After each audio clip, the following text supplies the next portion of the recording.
Assalamualaikum warahmatullahi wabarakatuh. Alhamdulillah, kalimat suci, kalimat mulia, kalimat sempurna yang selalu kita ucapkan kepada Zat yang Maha Suci, Maha Sempurna dan juga Maha Mulia. Allah yang Maha Kuat dan Maha Perkasa, satu-satunya Raja, Pemilik, Pencipta dan Pengurus serta pengawas semua yang di langit dan di bumi, dan tidak ada sekutu baginya dalam segala kegiatannya. Allah yang Maha Kuat dan Maha Perkasa telah menggantungkan segala kebutuhan kita dengan kalimat sederhana tetapi penuh dengan kemuliaannya, yaitu Alhamdulillah. Maka sangat wajar kalau kita selalu mengucapkan kalimat ini. Juga kita banyakkan salam hormat kita kepada manusia terbaik, manusia yang telah dipilih oleh Sang Pencipta Allah, diperintahkan untuk setiap manusia menjadikan manusia ini sebagai suri tauladan, menciplak hidupnya bagian daripada agama yang diperintahkan oleh Sang Pencipta Allah.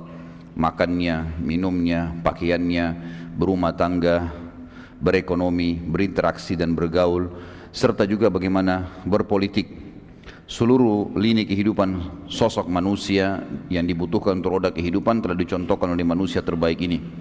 Dan Sang Pencipta Allah memerintahkan agar kita semua yang sudah beriman kepada beliau, kepadanya, untuk menjadikan beliau sallallahu alaihi wasallam sebagai suri tauladan dan diucapkan salam hormat oleh Allah dan malaikatnya, serta jadikan ibadah buat kita. Maka sangat wajar kalau kita selalu mengucapkan salawat dan taslim kepada Nabi besar Muhammad sallallahu alaihi wasallam.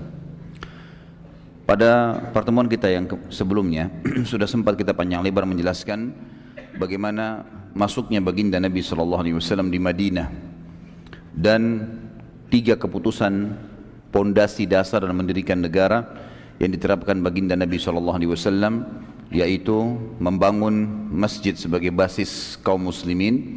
Tepatnya dalam hitungan hanya beberapa hari saja beliau tiba di Madinah sudah membangun Masjid Quba dan Masjid Nabawi. Dan sudah kita sebutkan hikmah-hikmah daripada adanya masjid sebagai basis pertemuan kaum muslimin dan juga sebagai tempat untuk mengabsen tanda kutip diri mereka kepada Sang Pencipta Allah sehari 5 kali.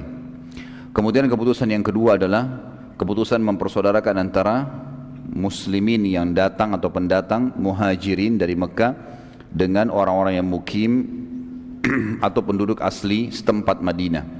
Dan ini juga sudah kita sebutkan bagaimana prosesinya dan juga apa hikmahnya. Kemudian yang ketiga adalah baginda Nabi SAW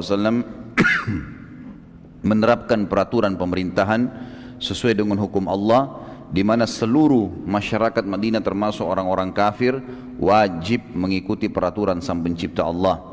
Dan sudah kita sebutkan ada 2 hal dalam poin ini, yaitu peraturan dengan orang-orang Yahudi di Madinah dan orang-orang sebagian yang masih musyrik dari orang-orang asli Madinah, dan juga untuk penduduk Mekah dari orang-orang Quraisy kalau datang ke Madinah untuk tidak dijamu dan juga tidak memberikan kepada mereka jaminan keamanan.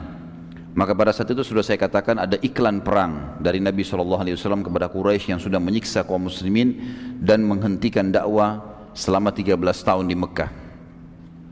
Juga sudah kita sebutkan teman-teman sekalian kejadian-kejadian besar yang terjadi sebelum perang Badr. Banyak sekali kejadian di tahun pertama Hijriah, menikahnya Nabi SAW dengan Aisyah, kemudian digenapkannya atau dilengkapkannya tata cara sholat seperti kita sekarang, yang tadinya cuma 2 rakaat semuanya, maka duhur ditambah 2, asar ditambah 2, maghrib ditambah 1, isya ditambah 2, dan itu juga di tahun pertama Hijriah. Juga dikumandangkan atau pertama diperintahkannya azan, karena memang azan belum ada di Mekah, tapi terjadi di tahun pertama Hijriah. Kemudian juga meninggalnya As'ad bin Zurarah radhiyallahu anhu, sahabat Nabi yang mulia yang pertama kali mendirikan sholat Jumat. Dan ada beberapa kejadian-kejadian besar yang sudah kita sebutkan, termasuk diperintahkannya puasa Ramadan di tahun kedua dari masa hijrah Nabi SAW. Kemudian ada banyak peperangan-peperangan Nabi SAW atau upaya Nabi SAW bersama dengan sahabat yang Nabi SAW membentuk mereka dalam bentuk sariyah. Dan sariyah sudah saya bahasakan, setiap pasukan yang kurang dari 100 orang namanya sariyah. Dan Nabi SAW memiliki strategi perang yang seperti ini, sering mengutus suruh 10 orang, 8 orang, 20 orang, pokoknya jadi di bawah 100 orang. Pasukan ini hanya untuk menyerang di waktu-waktu tertentu yang diperintahkan Nabi SAW, musuh walaupun jumlah mereka besar, dan ini banyak sekali yang berhasil, banyak sekali yang berhasil. Kemudian ada peperangan yang di atas 100 orang tapi beliau SAW tidak hadir, namanya Ma'rakah. Dan ada peperangan dihadiri Nabi SAW langsung di atas 100 orang, namanya Ghazwah. Dan sudah kita sebutkan semua panjang lebar contoh-contoh daripada peperangan-peperangan tersebut dan terjadi sebelum perang Badar. Malam ini teman-teman sekalian, semoga Allah berkahi, kita akan masuk ke perang yang sangat besar di dalam sejarah Islam dan sejarah dunia, dikenal dengan perang kemenangan pertama dalam Islam. Walaupun sebelumnya ada peperangan-peperangan, tetapi Nabi SAW sempat menulis perdamaian dengan suku Dumrah yang sudah kita jelaskan juga tadi untuk pada pertemuan kita, namanya dipimpin oleh Majdi, dan juga suku Mudlij yang juga sempat menghadang pasukan Nabi SAW dan meminta perdamaian agar jangan mengganggu kafilah Quraisy. Kita sekarang teman-teman masuk di tahun 2 Hijriah di bulan Ramadan secara khusus. Begitu akhir Sya'ban di tahun 2 Hijriah, turunlah perintah untuk berpuasa Ramadan. Maka mulai 1 Ramadan, mulailah muslimin berpuasa wajib pada saat itu. Sebelumnya belum pernah ada perintah Ramadan. Jadi kurang lebih 14 tahun dari masa dakwah Nabi SAW belum ada perintah puasa Ramadan. Nanti di tahun 2 Hijriah. Maka para sahabat pada saat berangkat untuk perang di Badr, mereka dalam kondisi berpuasa. Telah sampai informasi kepada baginda Nabi SAW kalau ada kafilah Quraisy, dan sudah kita jelaskan kafilah itu kalau jumlah unta 3 ekor ke atas baru dikatakan kafilah. Dan kafilah Quraisy sudah kita jelaskan juga pada pertemuan kita yang sebelumnya, itu rata-rata di atas 1000 ekor unta, 1000, 1500 sampai 2500 sampai 3000, 4000 ekor unta. Kafilah dagang yang sangat besar. Nabi SAW sudah membentuk dari sebelum perang Badar ini banyak sekali sariyah-sariyah untuk menyerang kafilah Quraisy secara khusus. Karena ternyata orang-orang Quraisy mereka bejat sekali, terutama pimpinan-pimpinannya.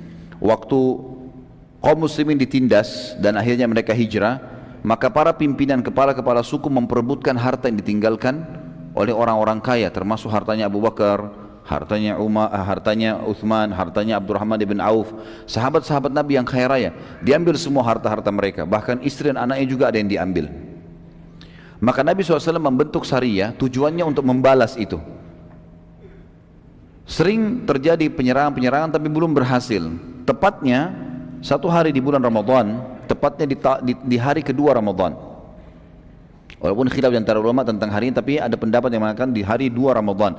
Jadi baru puasa sehari, terdapatlah informasi yang sampai kepada Nabi SAW, ternyata ada kafilah Quraisy yang sangat besar dari negeri Syam di utara Jazair menuju ke Mekah dan melewati pinggir Madinah. Serta uniknya kafilah ini, dulu-dulunya sebelumnya kafilah selalu dikawal dengan 300 prajurit, 500 prajurit. Ini hanya dikawal dengan 40 orang.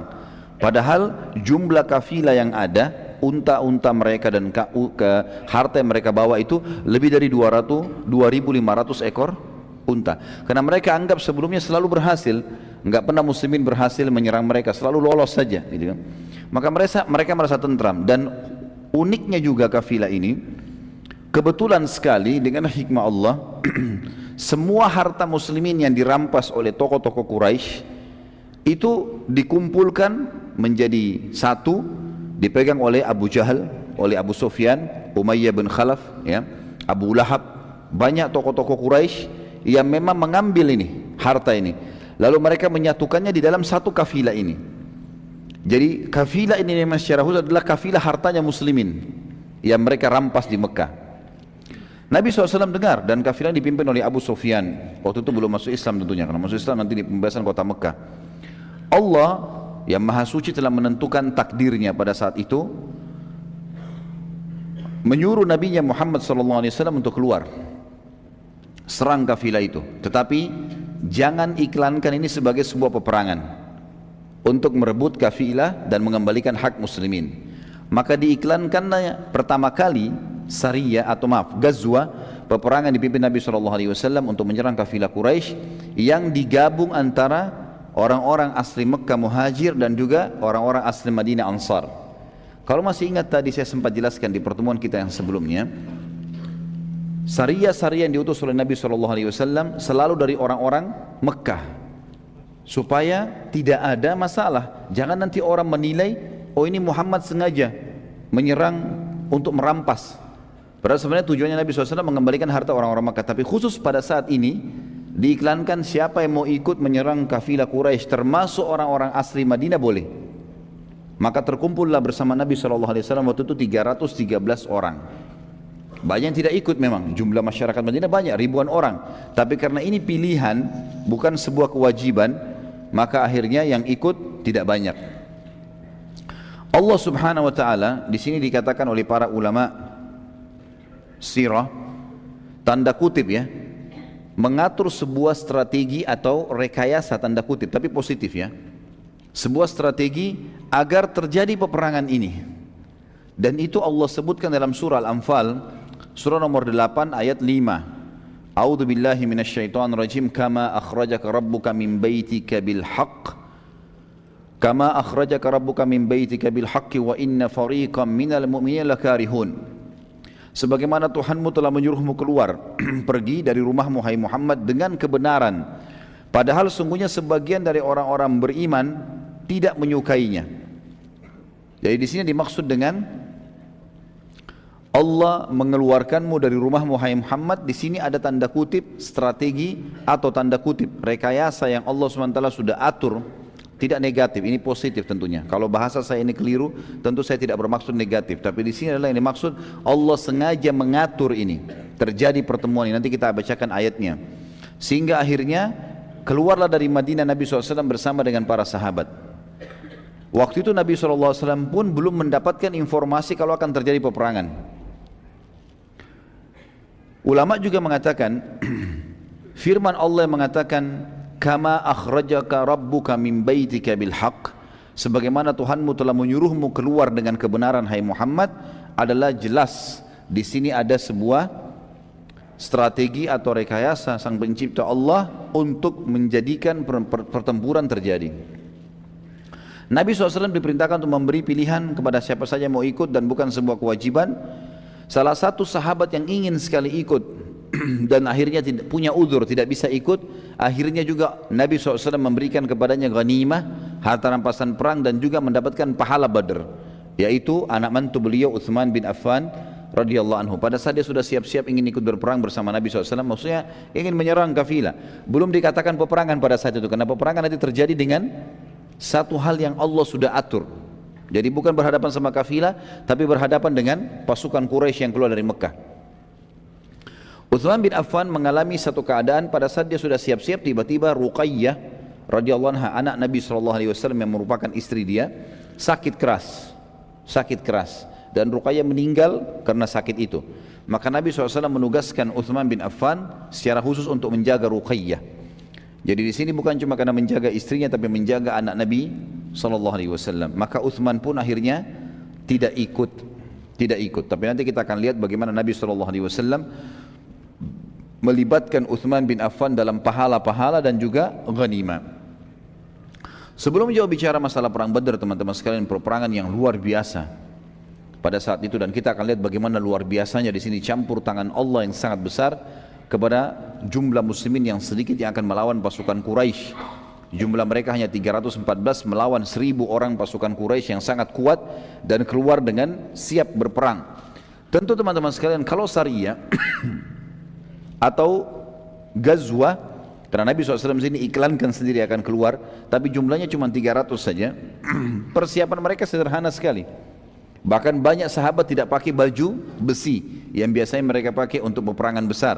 Banyak di antara mereka yang hanya memegang tombak. Banyak di antara mereka hanya membawa sebilah pedang saja.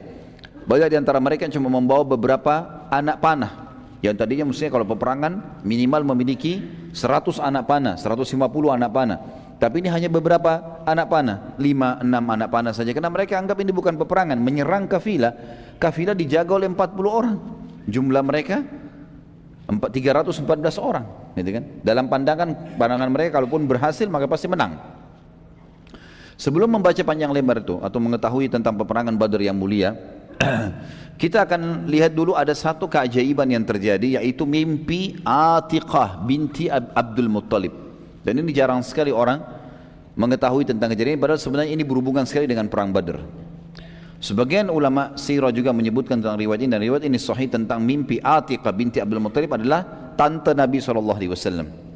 Waktu itu Atiqah belum masuk Islam. Ini bersaudara dengan Abbas, juga belum masuk Islam pada saat itu. Abbas nanti masuk Islam di pembebasan, sebelum pembebasan kota Mekah beberapa saat. Atiqah, teman-teman sekalian, 3 hari sebelum terjadi perang Badar sempat mimpi di Mekah, dan mimpinya itu membuat dia ketakutan sekali, karena pada malam itu Atiqah mimpi ada seseorang yang dia lihat datang dari kejauhan, kemudian naik ke atas sebuah bukit tinggi di Mekah. Kemudian orang itu teriak dengan suara keras menuju ke arah Mekah, dan suara itu masuk kepada semua rumah penduduk Mekah, yang bunyinya kurang lebih dalam terjemahan bahasa Indonesianya, wahai para pengkhianat, wahai para penjahat, siap-siaplah menghadapi kematian kalian dalam 3 hari lagi. Orang tersebut terus saja berteriak-teriak dalam mimpi Atiqah sampai dia memasuki Mekah dan keliling Ka'bah, kemudian terus menteriakkan kalimat tersebut, wahai para pengkhianat, wahai para penjahat, siap-siaplah menghadapi kematian kalian 3 hari lagi. Lalu orang tersebut kembali mendaki bukit Abi Kubais dan teriak lagi dengan suara keras. Terus begitu dia kelilingi semua tempat Mekah diteriakin, wahai para pengkhianat, wahai para penjahat, siap-siaplah menghadapi kematian kalian 3 hari lagi. Lalu orang itu mengambil batu, sebuah batu. Lalu batu itu dilihat oleh Atiqah dalam mimpi, diangkat lalu dilemparkan ke arah Mekah. Dan batu itu tiba-tiba menjadi sebuah serpian atau menjadi serpian-serpian batu yang banyak dan menimpa semua rumah di Mekah. Gak ada yang tidak kena, semua kena rumah itu dengan batu itu. Ini mimpinya Atiqah, dan mimpi ini disebut oleh para ahli sejarah dengan mimpi Atiqah, judulnya begitu. Ini tante Nabi SAW. Atiqah lalu menceritakan pada saat bangun kaget, dia cerita sama saudaranya Abbas bin Abdul Muttalib, taman Nabi SAW, yang pada saat itu masih dalam keadaan kafir. Abbas pun sangat ketakutan, karena ini berarti akan ada peperangan, tetapi mereka belum tahu apakah dari muslimin atau dari orang lain.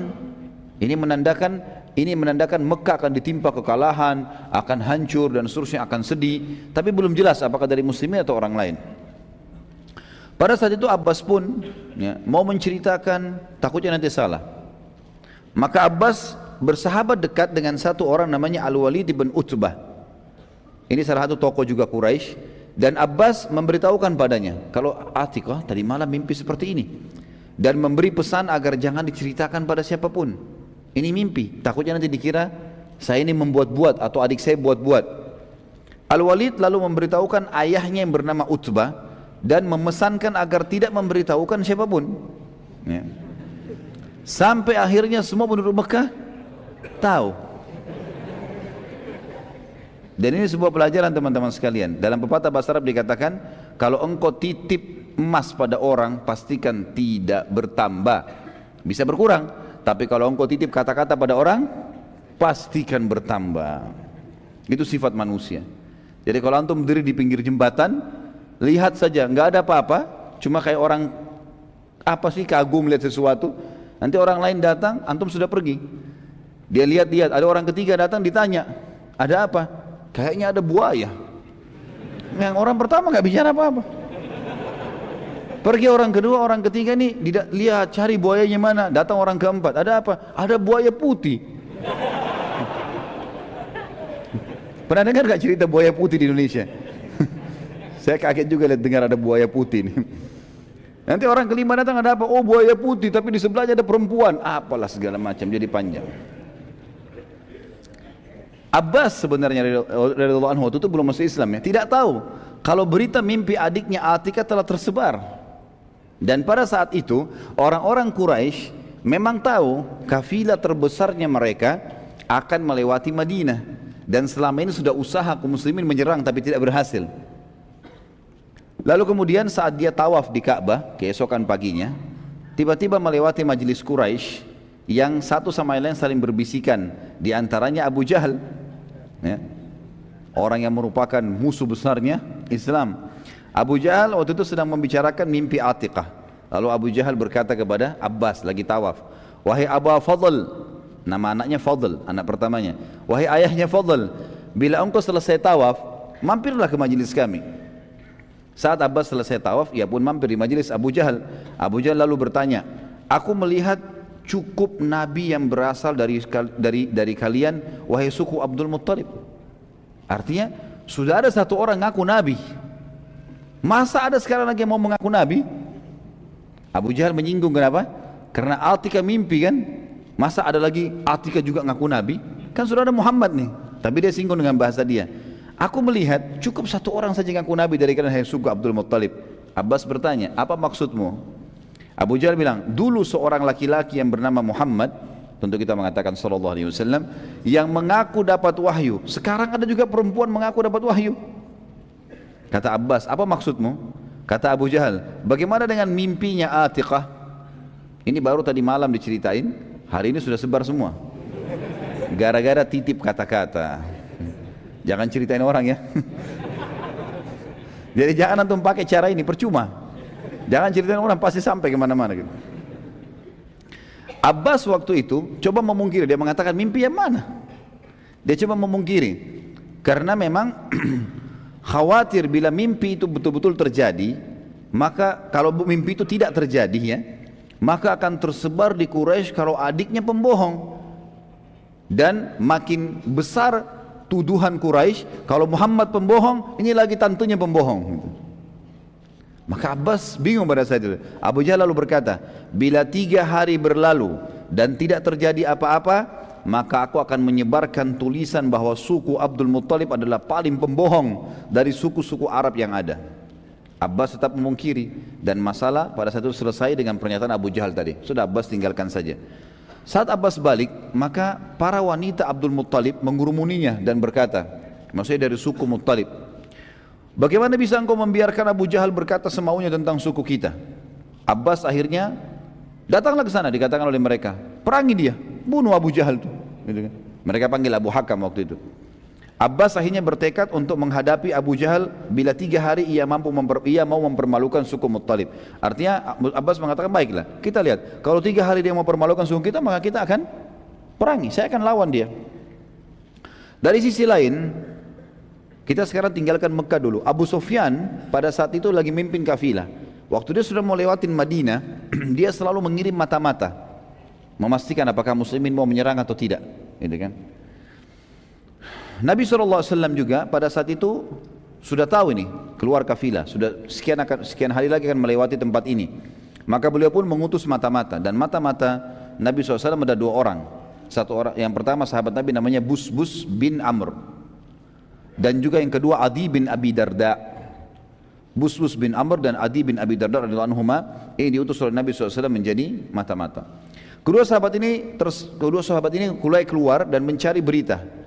Saat yang bersamaan Abu Sufyan juga sendiri keluar mencari informasi di lokasi yang sama.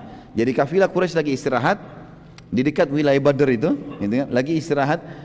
Maka Nabi SAW kutus mata-mata 2 orang ini. Jadi mata-mata ini juga istirahat di tempat yang sama, tanpa mereka tahu kalau ini ada kafilah Quraisy. Dua orang mata Nabi SAW, dan Abu Sufyan juga tidak tahu kalau mata-mata Nabi sudah sampai di situ. Dengan hikmah Allah terjadi begitu. Pada saat Busbus bin Amr dan Adi bin Abi Darda radhiyallahu anhuma tiba di sekitar sumur di sekitar Badr, mereka melihat ada 2 perempuan sedang ngobrol. Yang satu berkata kepada temannya, belilah milikku ini, ada produknya. Yang lain menjawab, nanti bila kafilah lewat, aku akan beli langsung dari mereka. Kalimat ini berarti menandakan penduduk setempat tahu kafilah sudah lewat. Dan biasanya kafilah Quraisy kalau mampir di sebuah suku, di dekat suku, mereka buka, siapa yang mau beli silakan. Jadi pasar sementara terjadi, mereka transaksi sampai tiba di Mekah, seperti itulah. Sambil meminta pertolongan dari suku-suku yang ada di sekitar situ. Kedua sahabat tersebut lalu mengetahui bahwa kafilah sudah sangat dekat, lalu mereka berdua balik dan menginformasikan kepada Nabi SAW. Setelah beberapa saat Busbus bin Amr dan Adi bin Abi Darda radhiyallahu anhuma meninggalkan tempat tersebut, Abu Sufyan tiba di tempat yang sama, bertemu dengan 2 perempuan tadi. Lalu kemudian Abu Sufyan bertanya, apakah kalian lihat ada orang yang lewat di sini? Kepada perempuan ini. Keduanya menjawab, tadi ada 2 orang yang lewat tapi tidak berbicara dengan kami. hanya singgah sebentar lalu pergi dan kami tidak tahu kemana. Abu Sufyan lalu mendatangi tempat Busbus bin Amr radhiyallahu anhu dan juga Adi bin Abi Darda radhiyallahu anhu yang singgah tadi, kemudian menemukan bekas kotoran unta mereka. Dan Abu Sufyan menemukan di kotoran unta mereka, dikorek-korek, ternyata ada biji kurma. Di sini perlu diketahui teman-teman sekalian, ini dalam sekali pelajaran sirahnya ini kalau kita masuk ke dalam hal-hal yang seperti ini, karena banyak sekali strategi juga yang ternyata pada saat itu sudah terjadi dan luar biasa gitu. Abu Sufyan tahu sekali di antara semua suku Arab hanya orang-orang Madinah saja yang memberikan unta mereka makan kurma. Yang lain tidak ada, makanya daun biasa.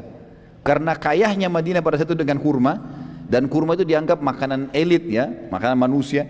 Tapi karena banyaknya mereka berikan kurma kepada unta-unta mereka. Abu Sufyan bisa dengan jeli pada saat itu memeriksa kotoran yang ada di situ dari dua orang sahabat ini, dan dia tidak tahu kalau ini sahabat, dia cuma mau tahu ini dari Madinah atau bukan. Dikorek, ditemukan memang ada biji-biji kurma. Maka Abu Sufyan akhirnya tahu kalau ini pasti mata-mata Madinah. Segera Abu Sufyan malam itu mengutus seseorang kemudian menulis surat ke Mekah. Wahai Quraisy, lalu disebut satu-satu pemilik harta, Umayyah bin Khalaf, Abu Lahab, Abul Hakam atau Abu Jahal, disebutkan satu persatu semuanya, harta kita akan diserang oleh Muhammad, segera kirim pasukan. Malam itu juga gitu kan. Jadi bagaimana jelinya mereka pada saat itu teman-teman tahu kalau ini ada penyerangan atau tidak ada penyerangan. Mungkin kalau kita sepertinya tidak periksa kotorannya unta, tapi ini begitu jelinya, dan memang mereka tahu itu. Terjadi ada pengiriman surat. Abu Sufyan memilih seseorang yang memang terkenal sekali, orang ini spesialisnya nyebarin isu. Ada orang begitu, subhanallah ya. Nanti lihat bagaimana caranya dia sebarin isu ya, luar biasa caranya. Jadi kalau ada orang yang seperti ini sekarang mungkin sudah belajar dari zaman jahiliyah. Ada orang namanya Damdam bin Amr. Damdam bin Amr ini terkenal di Mekah, spesialis menyebarkan isu dan membuat massa langsung bisa percaya. Sekian banyak massa dipercaya sama dia. Abu Sufyan bilang, bawa surat ini, pokoknya hebohkan Mekah, supaya langsung bentuk pasukan, langsung kirim ke sini, cepat. Ini kafilah terbesar, dan seluruh pemimpin Quraisy punya harta di sini. Maka Damdam menuju ke Mekah teman-teman sekalian. Pada saat mau tiba di Mekah, apa yang dia buat? Dia robek-robek bajunya, kemudian dia bunuh untanya. Darah untanya dilumuri di badannya semua. Semua dilumuri, sampai di kepalanya dilumuri darah semua. Pada saat dia masuk ke Mekah, dia sambil teriak-teriak. Pemandangan ini tentu seakan-akan perang sudah terjadi. Darah semua, robek-robek baju gitu kan. Pada saat tiba di wilayah namanya Bata, ya, Bata ini sebuah wilayah disebutkan, artinya sudah terjangkau. Pintu gerbang sudah kelihatan, penjaga pintu gerbang sudah kelihatan. Di atas benteng Mekah sudah ada pasukan-pasukan, ada prajurit yang jaga. Itu dia mulai teriak, ini namanya daerah Bata. Bata itu daerah yang di depan pintu gerbangnya Mekah. Dia teriak Al-Gauth, Al-Gauth, artinya pertolongan, pertolongan gitu kan. Dalam kondisi berdarah-darah semua ini, tapi darah unta ya. Al-Latima, Al-Latima, Al-Latima itu penyerangan, penyerangan gitu kan.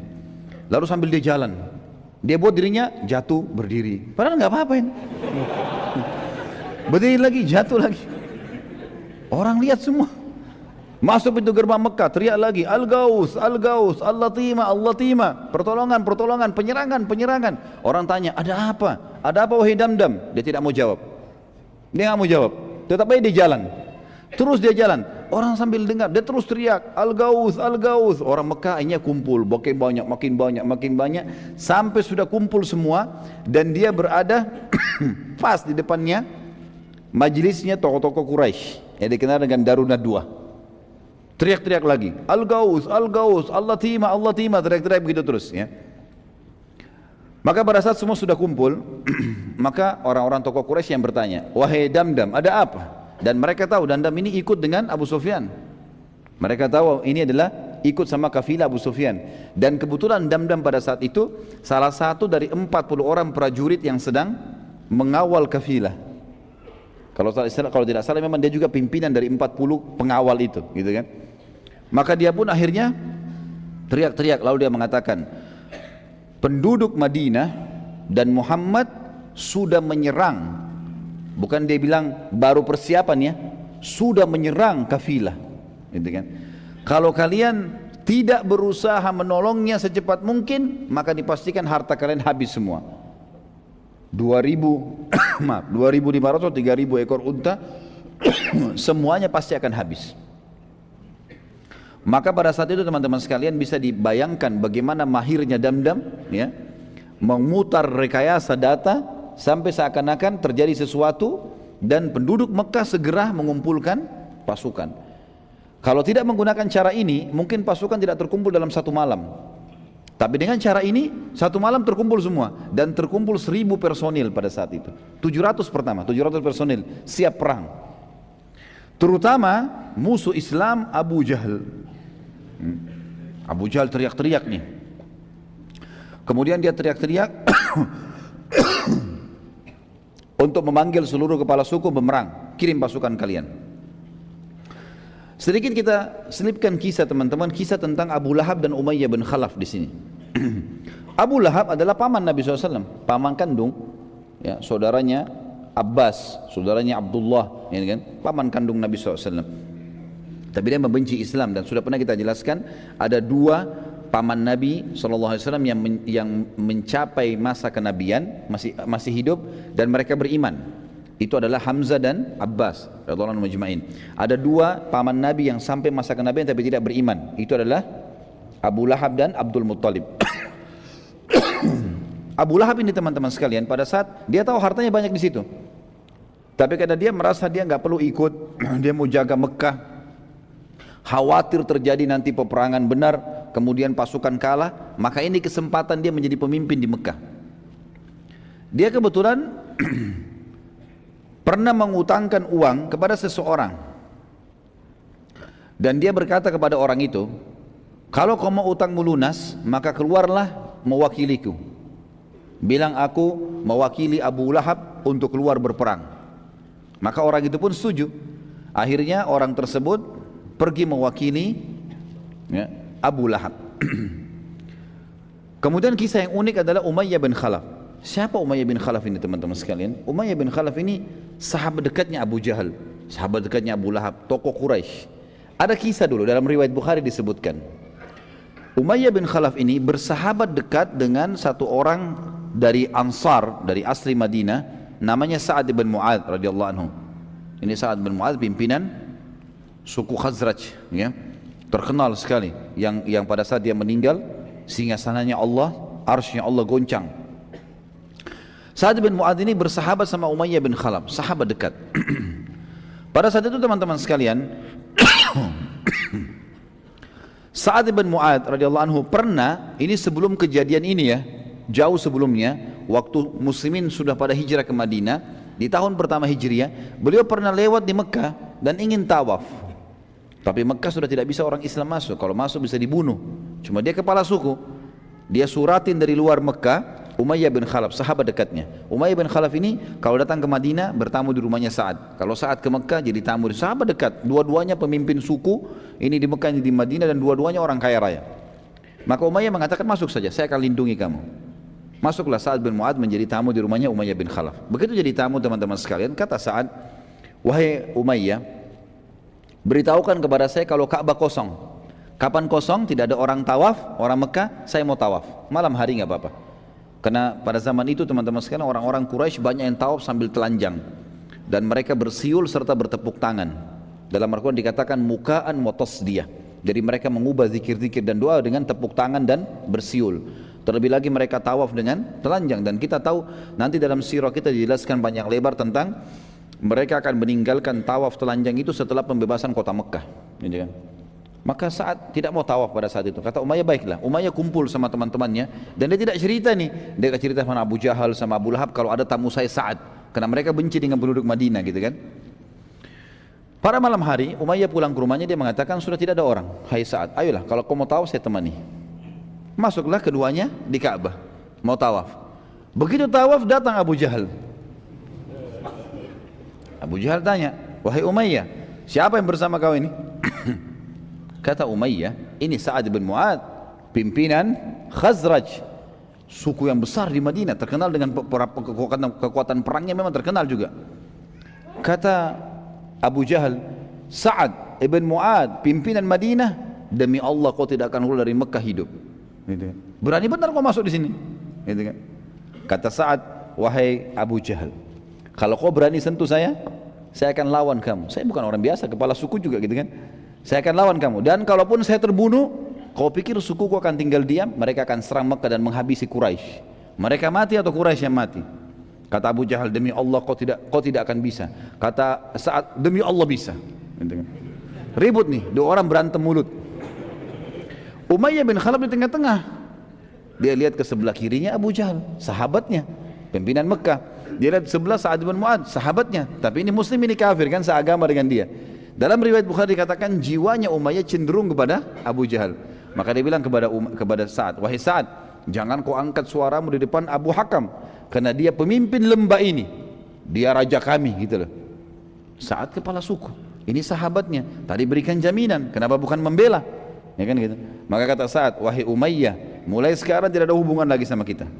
Dan perlu kamu tahu, ini informasinya, perlu kamu tahu, kalau Nabi kami Muhammad SAW sudah menginformasikan kami akan membunuhmu nanti. Jadi ada hadis yang disebutkan Nabi jauh sebelum perang Badar, kalau kami akan membunuhmu nanti, tapi tidak dijelaskan di mana. Umayyah itu kaget. Dia lagi pegang sebuah benda, jatuh bendanya. Dan Umayyah ini sekali lagi kafir dengan risalah Nabi SAW. Tapi dia tahu Nabi jujur. Apa dia bilang? Apakah Muhammad menjelaskan? Apakah Muhammad menjelaskan di mana aku akan dibunuh? Kata Sa'ad, tidak ada informasi. Tapi kami akan membunuhmu, itu pasti. Gitu kan? Maka pada saat itu teman-teman sekalian, dalam riwayat yang dikatakan Umayyah pun bingung. Maka Umayyah meninggalkan dua-duanya, pulang ke rumahnya. Rupanya karena Umayyah pergi, Abu Jahal takut juga. Nggak jadi berantem nih. Abu Jahal tinggalkan juga. Sa'ad bin Mu'adz pulang ke Madinah. Karena nggak jadi pertengkaran, dia sudah pulang gitu kan. Pulang ke Madinah. Umayyah bin Khalaf dinukil riwayat oleh beberapa orang sahabat yang waktu itu memang masih ada di Mekah, belum masuk Islam, menyaksikan Umayyah untuk pulang ke rumahnya sambil dia ngomong sendiri di jalan. Dia mengatakan, demi Allah Muhammad tidak pernah dusta. Pulang ke rumahnya, dia bilang sama istrinya, wahai istriku, apakah kau tahu apa yang diberitakan Sa'ad kepadaku malam ini? Kata istrinya, tidak. Apa itu? Istrinya juga kafir gitu kan. Dia bilang, Muhammad menginformasikan kepada pengikutnya, sahabatnya, kalau mereka akan membunuhku. Apa kata istri Umayyah? Orang kafir nih. Demi Allah Muhammad gak pernah dusta. Ini luar biasa nih pengakuan mereka tentang kejujuran Nabi SAW. Demi Allah Muhammad gak pernah dusta. Tapi apakah ada informasi di mana kau akan dibunuh? Dia bilang, saya sudah tanya kepada Sa'ad, tapi Sa'ad bilang tidak ada informasi dan tidak jelas kapan. Tapi istriku, saya pastikan pada kamu kalau saya tidak akan keluar dari Mekah. Pokoknya saya akan di sini teruslah. Saya nggak akan keluar dari Mekah. Baik, ini teman-teman sekalian, kejadian ini 3 bulan sebelum kejadian penyerangan, akan terjadi penyerangan kafilah Quraisy. Jadi Umayyah bin Khalaf ini berpegang terus pada kejadian itu. Waktu Abu Jahal keliling motivasi orang Mekah, ayo pasukan, ayo berkumpullah, peranglah, harta kita akan diambil. Terkumpul 700 orang. Setiap suku punya 100 orang. Umayyah bin Khalaf, ada 7 suku bergabung. Umayyah bin Khalaf ini punya suku teman-teman di Mekah, pas prajuritnya paling banyak 300 orang. Umayyah duduk depan Ka'bah, pasukannya 300 duduk depan dia, nggak ada yang ikut nih. Abu Jahal lewat, Abu Jahal bilang, wahai Umayyah, kenapa kau tinggal di sini? Kenapa nggak gabung? Ayo bergerak, hartamu juga ada di situ, akan diambil.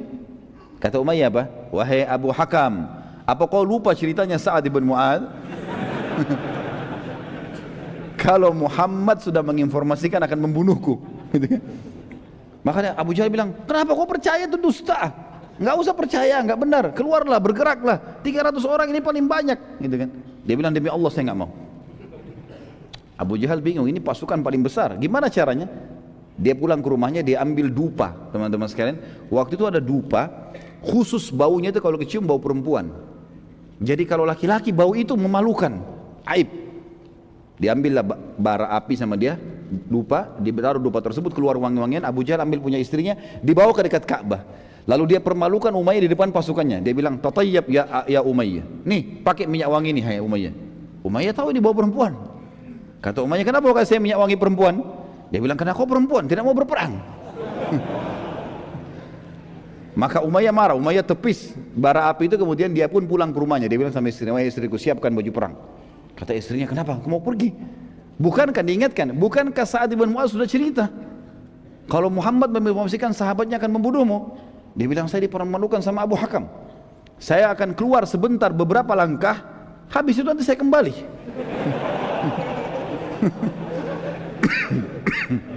Maka yang terjadi teman-teman sekalian, pada saat itu istrinya pun menyiapkan. Subhanallah, setiap kali pasukan Quraisy yang 1000 terkumpul 1000 akhirnya kan, setiap kali istirahat menuju ke Madinah, menuju ke Badr, setiap kali istirahat Abu Jahal selalu datang pertama ke Umayyah. Wahai Umayyah, kau berdiri duluan, dijaga sampai tergiring ke perang Badr, dan nanti kita akan ceritakan terbunuhnya dia di perang Badr. Ini salah satu mukjizat baginda Nabi sallallahu alaihi wasallam. Jadi Sa'ad bin Mu'adz radhiyallahu anhu adalah pimpinan suku Aus dan bukan Khazraj. Tadi saya sempat sebutkan suku Khazraj, tapi dia adalah pimpinan suku Aus. Kemudian ada juga riwayat lain menyebutkan waktu Abu Jahal mengancam Sa'ad radhiyallahu anhu, mengancam bahwasanya berani benar kau masuk ke Mekah dan seterusnya, dan kau demi Allah tidak akan keluar dari Mekah dalam kondisi hidup. Maka Sa'ad mengatakan, kalau kau berani menyentuhku, aku akan menghilangkan sesuatu yang lebih kau cintai dari nyawamu sendiri. Maka Abu Jahal memang dikenal orang yang sangat cinta dengan hartanya. Bahkan dia bersedia untuk mengorbankan istrinya, anaknya demi keselamatan hartanya. Dia tidak faham, dia mengatakan kepada Sa'ad, apakah kalian punya Ka'bah juga di Madinah sehingga bisa menyaingi kami di sini? Kata Sa'ad, tidak, tapi seluruh hartamu akan dirampas oleh sukuku. Barulah pada saat itu Abu Jahal marah mengatakan, kau tidak akan bisa. Kata Sa'ad, saya akan bisa. Lalu mereka bertengkar mulut. Lalu lanjutan riwayat sama seperti apa yang kita sebutkan tadi. Sedikit teman-teman sekalian, kita sebutkan Quraisy di Mekah juga punya masalah dengan satu suku lain, namanya suku Kanana. Suku Kanana. Suatu hari ceritanya begini, ada satu dari suku Kanana membunuh seorang dari suku Quraisy. Terjadi cekcok antara satu suku Kanana membunuh satu orang dari suku Quraisy. Lalu keluarga si Quraisy menuntut dia, tidak usah dibunuh tuh orang, tapi bayar kepada kami. Waktu itu diahnya 100 ekor unta. Kalau orang dibunuh, bayar 100 ekor unta. Keluarganya lebih pilih terima duit aja daripada dibunuh orang ini, dieksekusi. Maka keluarga atau orang yang membunuh tadi membayar dia 100 ekor unta. Setelah selesai itu teman-teman sekalian, biasanya sudah dianggap selesai masalah. Rupanya si pembunuh ini merasa aman dari suku Kanana, dia pun masuk ke Mekah lalu tawaf. Pada saat dia lagi tawaf, salah satu saudara orang yang terbunuh dari Quraisy melihat itu, lalu kemudian datang lalu membunuh si Kanana ini. Setelah itu jasadnya digantung di Ka'bah, orang yang dibunuh ini. Suku Kanana akhirnya menuntut dari Quraisy untuk menyerahkan si pembunuh tadi. Namun Quraisy menolak, maka terjadilah perseteruan di antara mereka. Tentu ini teman-teman, perseteruan ini terjadi sebelum terjadi tadi kafilah Quraisy dihadang oleh Nabi SAW, belum ingin menyerang Madinah. Tapi ini punya masalah ini. Ini menjadi masalah bagi Quraisy karena rupanya sebelum mau membentuk pasukan untuk menyerang Madinah, untuk menyelamatkan kafilah mereka, mereka sudah punya masalah dengan Kanana, dan Kanana bisa setiap saat menyerang mereka. Suku Kanana pada saat tidak mau diserahkan kepada mereka pembunuh dari orang yang dari sukunya itu, maka siap-siap untuk menyerang Mekah. Hal ini menyebabkan Quraisy ragu menyerang Nabi SAW karena jangan sampai Kanana menyerang tiba-tiba. Dan dalam sebuah riwayat sahih disebutkan, maka syaitan bisa saja iblis langsung yang menjelma menjadi manusia, dan dia menjelma menjadi Suraka bin Malik al-Jush'umi. Suraka bin Malik ini adalah kepala suku Jush'um, dan Jush'um adalah cabang terbesar suku Kanana. Jadi Kanana tinggal jauh dari Mekah, jaraknya jauh. Tetapi syaitan datang menjelma, dan ini sudah pernah kita sebutkan juga pada saat terjadi kasus hijrah, di mana iblis menjelma lalu bergabung dengan majlis syurahnya orang-orang Quraisy, yang akhirnya iblis mendukung pendapatnya Abu Jahal. Masih ingat ya? Baik. Walaupun 3 orang yang jawab tidak apa-apa lah. Berarti yang lain lupa ini. Akhirnya teman-teman sekalian, syaitan menjelma jadi Suraka bin Malik Al-Jushumi. Nanti ini masuk Islam orang ini. Dan Suraka bin Malik ini yang sempat mengejar Nabi SAW waktu hijrah, yang akhirnya kudanya tenggelam, dia jatuh, dia dapat surat jaminan dan seterusnya. Syaitan menjelma jadi dia, kemudian bergabung di majelis syurahnya Quraisy. Lalu dia berkata, tidak usah kalian ragu, aku yang memberi jaminan kalian dari suku Kanana. Kanana tidak akan menyerang kalian. Padahal ini suku Kanana sudah siap-siap memang mau menyerang gitu. Ya. Quraisy pun pada saat itu merasa tenang karena Suraka bin Malik salah satu pemimpin Kanana, dan memang keputusannya di dalam suku Kanana didengar. Dan ini semua teman-teman sekalian karena syaitan tidak ingin agama Allah tersebar, dan dia ingin semua yang berhubungan dengan penghancuran Islam pasti diusahakan. Sisi yang lain, ini menandakan iblis dan syaitan umumnya tidak tahu yang gaib. Mereka tidak tahu kalau nanti terjadi perang Badar, muslimin yang akan menang. Mereka maunya pasukan Quraisy keluar. Jadi syaitan hanya bisa berusaha, dan mereka tidak tahu hal yang gaib sama sekali. Mereka berusaha menggoda kita, kalau kita tepis maka dia tidak tahu berhasil atau tidak, atau akan berpengaruh atau tidak tahu. Seperti itulah. Maka akhirnya orang-orang Quraisy berhasil terpengaruh oleh pendapat syaitan tadi, dan akhirnya mereka keluar. Dan Allah menceritakan masalah itu dalam surah Al-Anfal. Surah Al-Anfal ini banyak menceritakan tentang perang Badar. Surah nomor 8 ayat 48. A'udzu billahi minasyaitonir rajim. Wa idz zayyana lahumusy syaitanu a'malahum wa qala la ghaliba lakumul yawma minan nasi wa inni jarul lakum. فلما تراءت الفئتان نقص على عقبيه وقال إني بريء منكم إني أرى ما لا ترون إني أخاف الله والله شديد العقاب. Dan ingatlah ketika syaitan menjadikan mereka memandang baik pekerjaan mereka dan mengatakan, tidak ada seorang pun yang dapat menang terhadap kalian pada hari ini. Maksudnya tadi ini cerita tentang syaitan yang menjelma jadi Suraka bin Malik, memotivasi Quraisy untuk menyerang Nabi SAW. Maka syaitan berkata, tidak ada seorang manusia pun yang bisa menang terhadap kalian pada hari ini, dan sungguhnya saya ini pelindung kalian.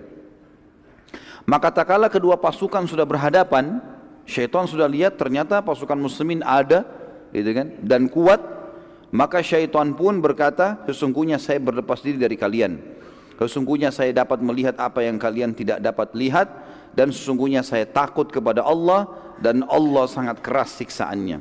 Kata sebagian ulama tafsir, syaitan pada saat itu hadir di perang Badar, kemudian dia melihat malaikat yang turun membantu kaum muslimin. Maka pada saat itu dia mengatakan, saya takut, saya lihat apa yang kalian tidak lihat. Saya bisa lihat malaikat, kalian tidak bisa lihat malaikat. Dan saya takut kepada Allah karena Allah sangat keras siksaannya. Kalau malaikat begini sudah datang, habis nih ceritanya. Udah pasti kalah gitu. Tapi tadinya dia yang memotivasi orang Quraisy untuk keluar. Bayangkan sini teman-teman pentingnya belajar sirah nih. Jadi ternyata ayat ini kalau kita baca dan kita tidak tahu sebab turunnya, sebab kejadian, kita tidak paham nih. Mungkin hanya umum, oh syaitan menggoda, tapi ternyata ini terjadi dengan luar biasa ya. Syaitan bisa menjelma jadi manusia, memotivasi orang-orang kafir untuk menyerang Nabi SAW. Dan ini sebab turunnya ayat, dan hadis ini hadis sahih menjelaskan tentang kejadian tersebut. Nabi SAW pada saat mengetahui Quraisy keluar dengan kekuatan 1.000 orang, beliau SAW mengetahui kekuatan pasukannya hanya 313 orang, 314 dengan beliau SAW. Jadi ini cuma 30% dari kekuatan orang Quraisy kurang lebih. Dan perlu diketahui 314 orang ini niatnya bukan untuk perang. Makanya saya bilang tadi lebih sederhana. Tidak pakai baju pedang, tidak pakai baju besi, tidak pakai topi besi, pakai pisau, pedang sederhana. Ada yang cuma bawa tombak, ada yang cuma bawa beberapa busur panas saja. Pada saat itu jumlah sahabat tepatnya 313 orang, 315 dengan Nabi SAW, dan hanya terdiri dari 70 ekor hewan tunggangan, 2 ekor kuda dan 68 ekor unta. Setiap sahabat saling bergantian menunggangi unta mereka, dan yang sama sekali tidak memiliki hewan, maka sepanjang perjalanan mereka berjalan kaki. Sementara Quraisy memiliki 1.000 orang, semuanya personil perang, terdiri dari 200 pasukan kuda dan 800 pasukan unta. Jadi semuanya menunggangi. Jadi kalau kita sekarang perang ini, ada pejalan kaki, Gitu kan? Pasukan muslimin jumlahnya banyak yang jalan kaki dan cuma sedikit, 68 orang saja, 68 ekor unta saja dengan 2 ekor kuda, jadi cuma 70 ekor kurang lebih. Jadi masih ada 200 sekian orang yang jalan kaki, lebih banyak jalan kaki gitu kan, dengan sederhana. Sementara Quraisy 1000 semuanya menunggangi kuda. Kalau kayak zaman sekarang semuanya pakai tank dan yang lainnya sendiri cuma jalan kaki gitu. Quraisy juga membawa selain daripada 1000 personel kuat ke perang itu, mereka membawa juga ratusan ekor unta yang membawa makanan-makanan, ya, logistik mereka. Kemudian juga mereka membawa banyak wanita, penari-penari, ya, yang sengaja dipilih yang memiliki suara-suara yang indah, badan-badan yang indah untuk memotivasi pasukan untuk berperang. Pada saat pasukan sudah saling dekat, maka turunlah wahyu Allah yang maha tinggi dan maha pemurah menginformasikan para Nabi SAW tentang keluarnya pasukan Quraisy. Jadi sampai pada saat Quraisy sudah keluar dan sudah mendekati Badr, Nabi SAW waktu itu belum tahu kalau Quraisy sudah keluar. Informasinya Allah sampaikan pas Quraisy sudah dekat lokasi. Makanya tadi saya bilang di awal, banyak ulama tafsir yang mengatakan ini tanda kutip rekayasa Allah, strategi Allah supaya peperangan terjadi. Dan perlu digarisbawahi, waktu itu pertama kali orang-orang Madinah ikut berperang bersama Nabi SAW. Jadi ini berat, peperangan pertama, bukan hal yang ringan gitu. Harus di sini punya motivasi yang besar. Maka Nabi SAW mulai bermusyawarah dengan para sahabat. Telah turun kepada saya wahyu, informasinya pada saat itu Quraisy keluar dengan 1000 kekuatan, 200 pasukan kuda, 800 pasukan unta, gitu ya. Kemudian ditambah lagi dengan ratusan ekor unta membawa logistik mereka, dan mereka membawa para wanita dan bekal-bekal yang banyak. Maka Nabi SAW berkata, wahai manusia, berikan pendapat padaku, apa saran kalian? Dan ini sebuah hikmah yang sangat besar ya. Nabi SAW sebenarnya sudah dapat informasi pada saat itu pasukan Quraisy keluar dan Allah menyuruh menghadapi. Tapi Nabi SAW bermusyawarah dengan para sahabat. Bagaimana pendapat kalian untuk menghidupkan jiwa mereka supaya siap untuk perang? Abu Bakar tanpa nunggu, manusia yang paling mulia dalam Islam, tidak pernah terlambat dalam kebaikan. Sampai Umar bin Khattab mengatakan, saya tidak pernah melihat diri saya dan muslimin bisa melampaui Abu Bakar dalam kebaikan. Setiap Nabi sebutkan sesuatu dia sudah ada duluan. Selalu gitu. Sedekah, kita baru bawa harta sudah ada di depan Nabi. Umar pernah bawa setengah hartanya datang ke masjid. Nah, waktu Nabi bilang jihad, sedekah, lalu dia kaget, Abu Bakar sudah ada. Padahal dia sudah bilang, waktu Nabi bilang jihad, saya hari ini akan dahului Abu Bakar. Begitu datang ke masjid, Abu Bakar sudah ada. Lalu Umar mengatakan, pasti hari ini sedekah saya lebih banyak karena saya 50%. Seluruh harta setengahnya, setengah harta saya bawa. Lalu duduk, lalu dia tanya Abu Bakar, hai Abu Bakar, apa yang kau berikan? Kata Abu Bakar, seluruh harta saya. Abu Bakar berdiri. Pada saat itu ya, pada saat lagi genting-gentingnya nih, ini tunggu pendapat.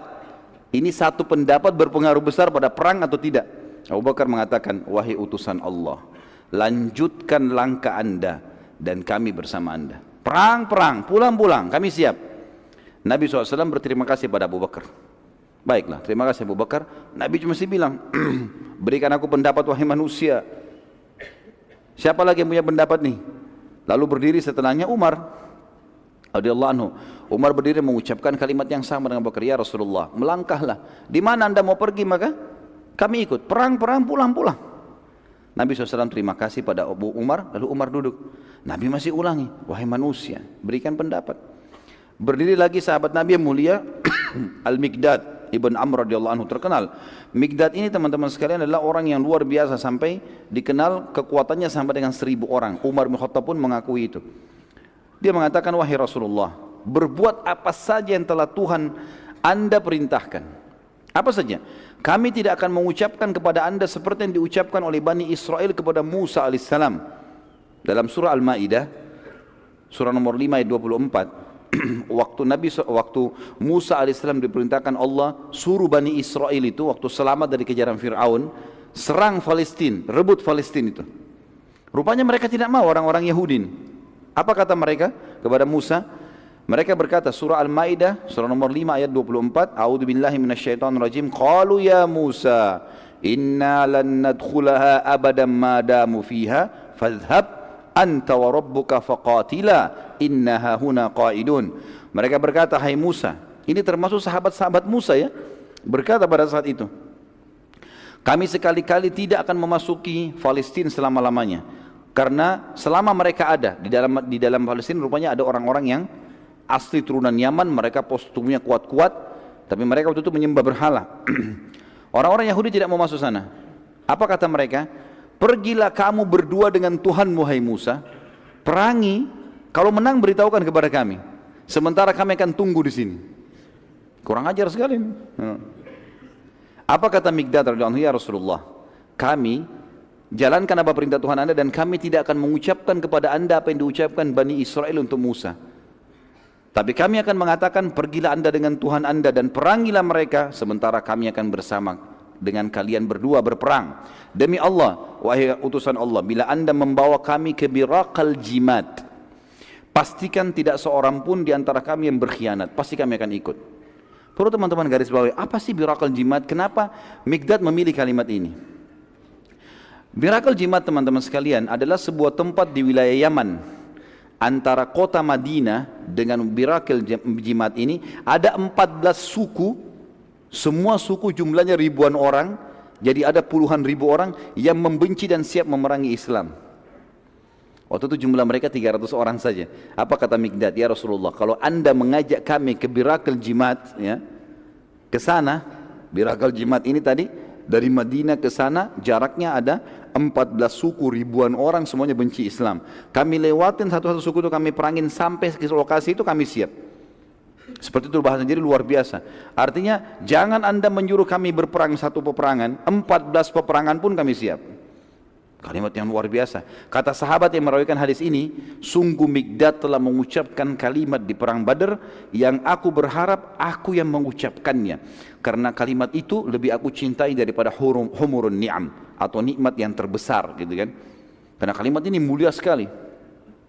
Nabi SAW masih belum puas. Beliau berterima kasih pada kita lalu mengatakan, wahai manusia, berikan pendapat.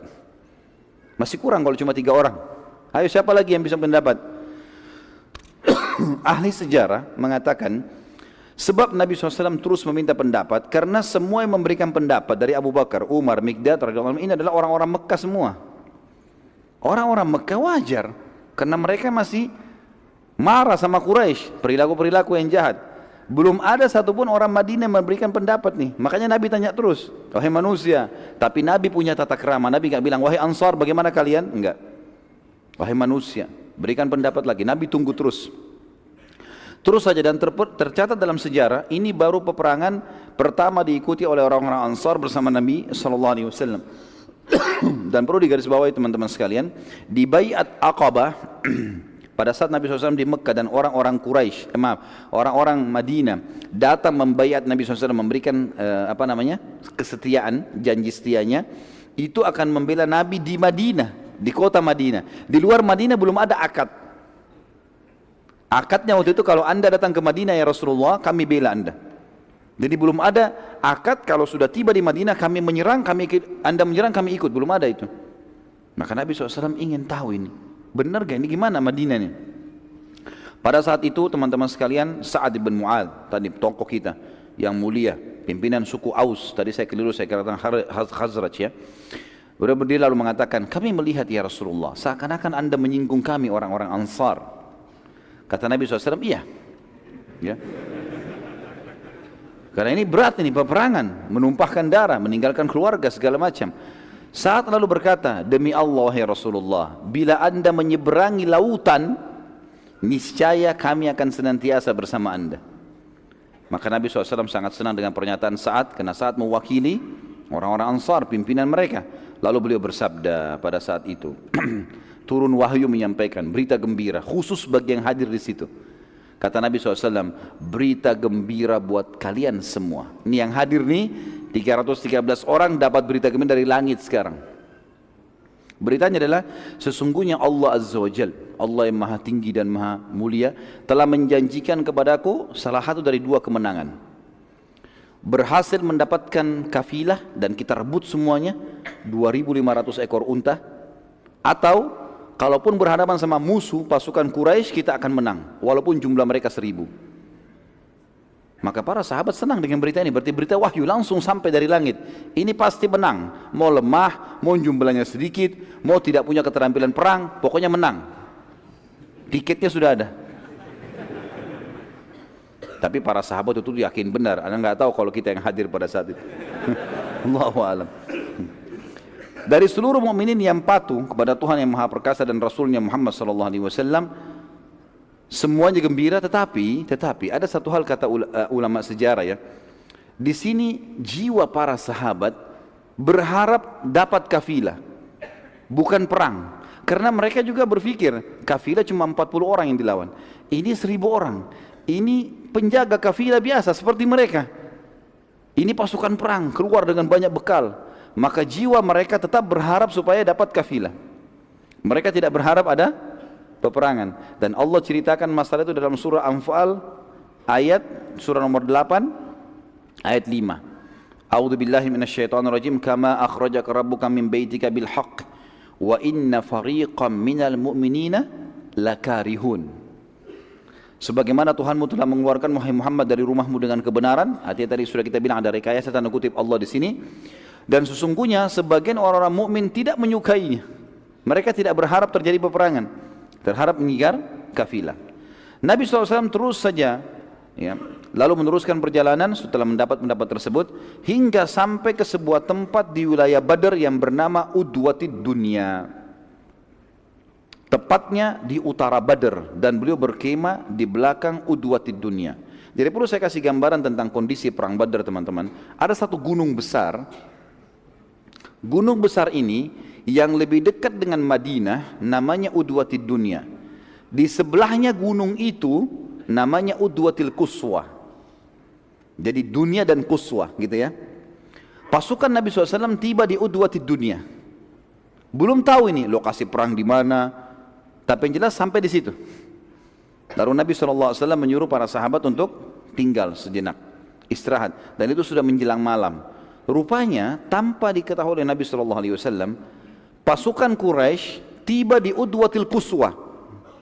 Di seberangnya gunung, jadi cuma batasnya gunung. Sini pasukan, sini pasukan. Dua-duanya tidak saling tahu kalau ini sudah ada pasukan di situ. Dan yang luar biasa di sini kata ulama tafsir, di sini tanda kutip tidak ada rekayasa Allah. Kafilahnya Abu Sufyan lolos. Kafilah Abu Sufyan tidak tahu kalau pasukan sudah tiba di lokasi itu. Mereka juga tidak tahu kalau pasukan muslimin ada. Kedua pasukan tidak saling tahu. Luar biasa Allah atur kejadian ini, dan kita akan bacakan ayat berbicara masalah itu. Pada saat itu teman-teman sekalian, Abu Sufyan belum tahu kalau Quraisy sudah tiba di wilayah Badr, dan ia terus menyelamatkan kafilah dengan menelusuri gunung demi gunung hingga keluar dari wilayah Badr dan keluar ke pesisir Laut Merah dan berhasil selamat dari pasukan muslimin. Sesuatu yang merupakan rekayasa Allah Azza wa Jalla, tanda kutip di sini, ketiga kelompok tersebut tidak satu pun saling mengetahui keberadaan masing-masing. Dan hal ini Allah ceritakan dalam Al-Quran dengan sangat jelas. Kembali lagi surah Al-Anfal, surah nomor 8 ayat 42. A'udzu billahi minasyaitonir rajim. Idz antum bil udwatid dunya wa hum bil udwatil quswa war raqbu asfala minkum walau tawa'adtum lakhtalaftum fil mi'adi walakin liyaqdiyallahu amran kana maf'ulan liyahlika man halaka an bayyinatin wa yahya man hayya an bayyinah wa innallaha lasami'un alim. Ingatlah pada hari ketika kamu berada di pinggir lembah yang dekat, maksudnya Udwatid Dunya tadi, lebih dekat dengan Madinah, dan ketika mereka pasukan Quraisy berada di lembah Quswa, lembah yang lebih jauh di sebelahnya gunung.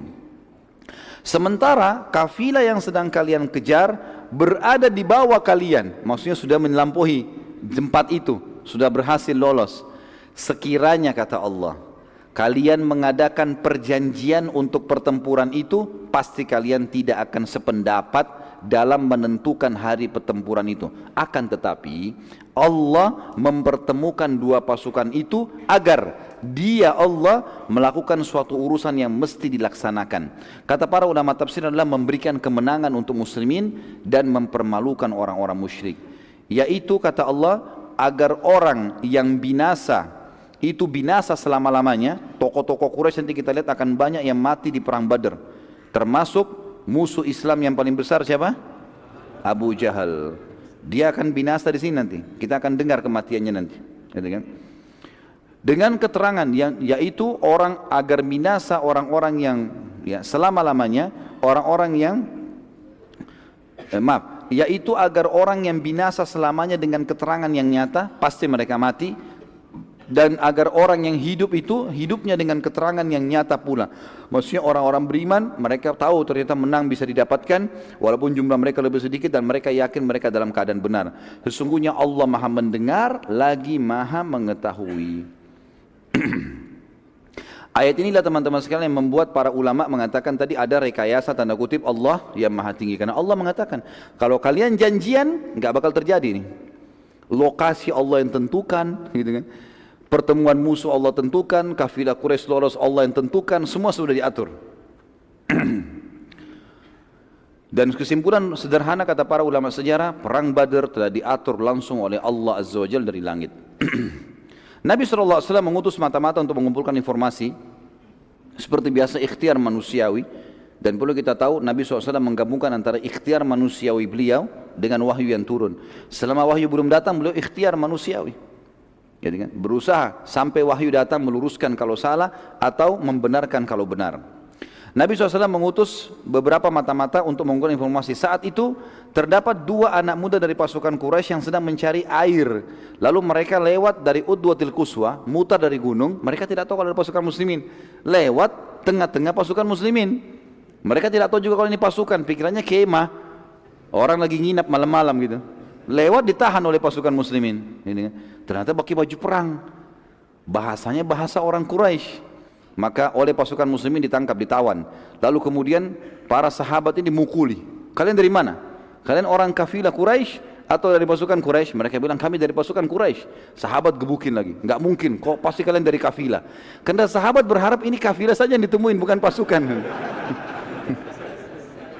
Terus saja digebukin. Sampai mereka kena kesakitan bilang, iya kami kafilah Quraisy. Begitu riwayatnya. Ini semua karena kejiwaan waktu itu masih belum pernah menghadapi peperangan. Dan mereka berat ini 300 orang lawan 1000 gitu kan.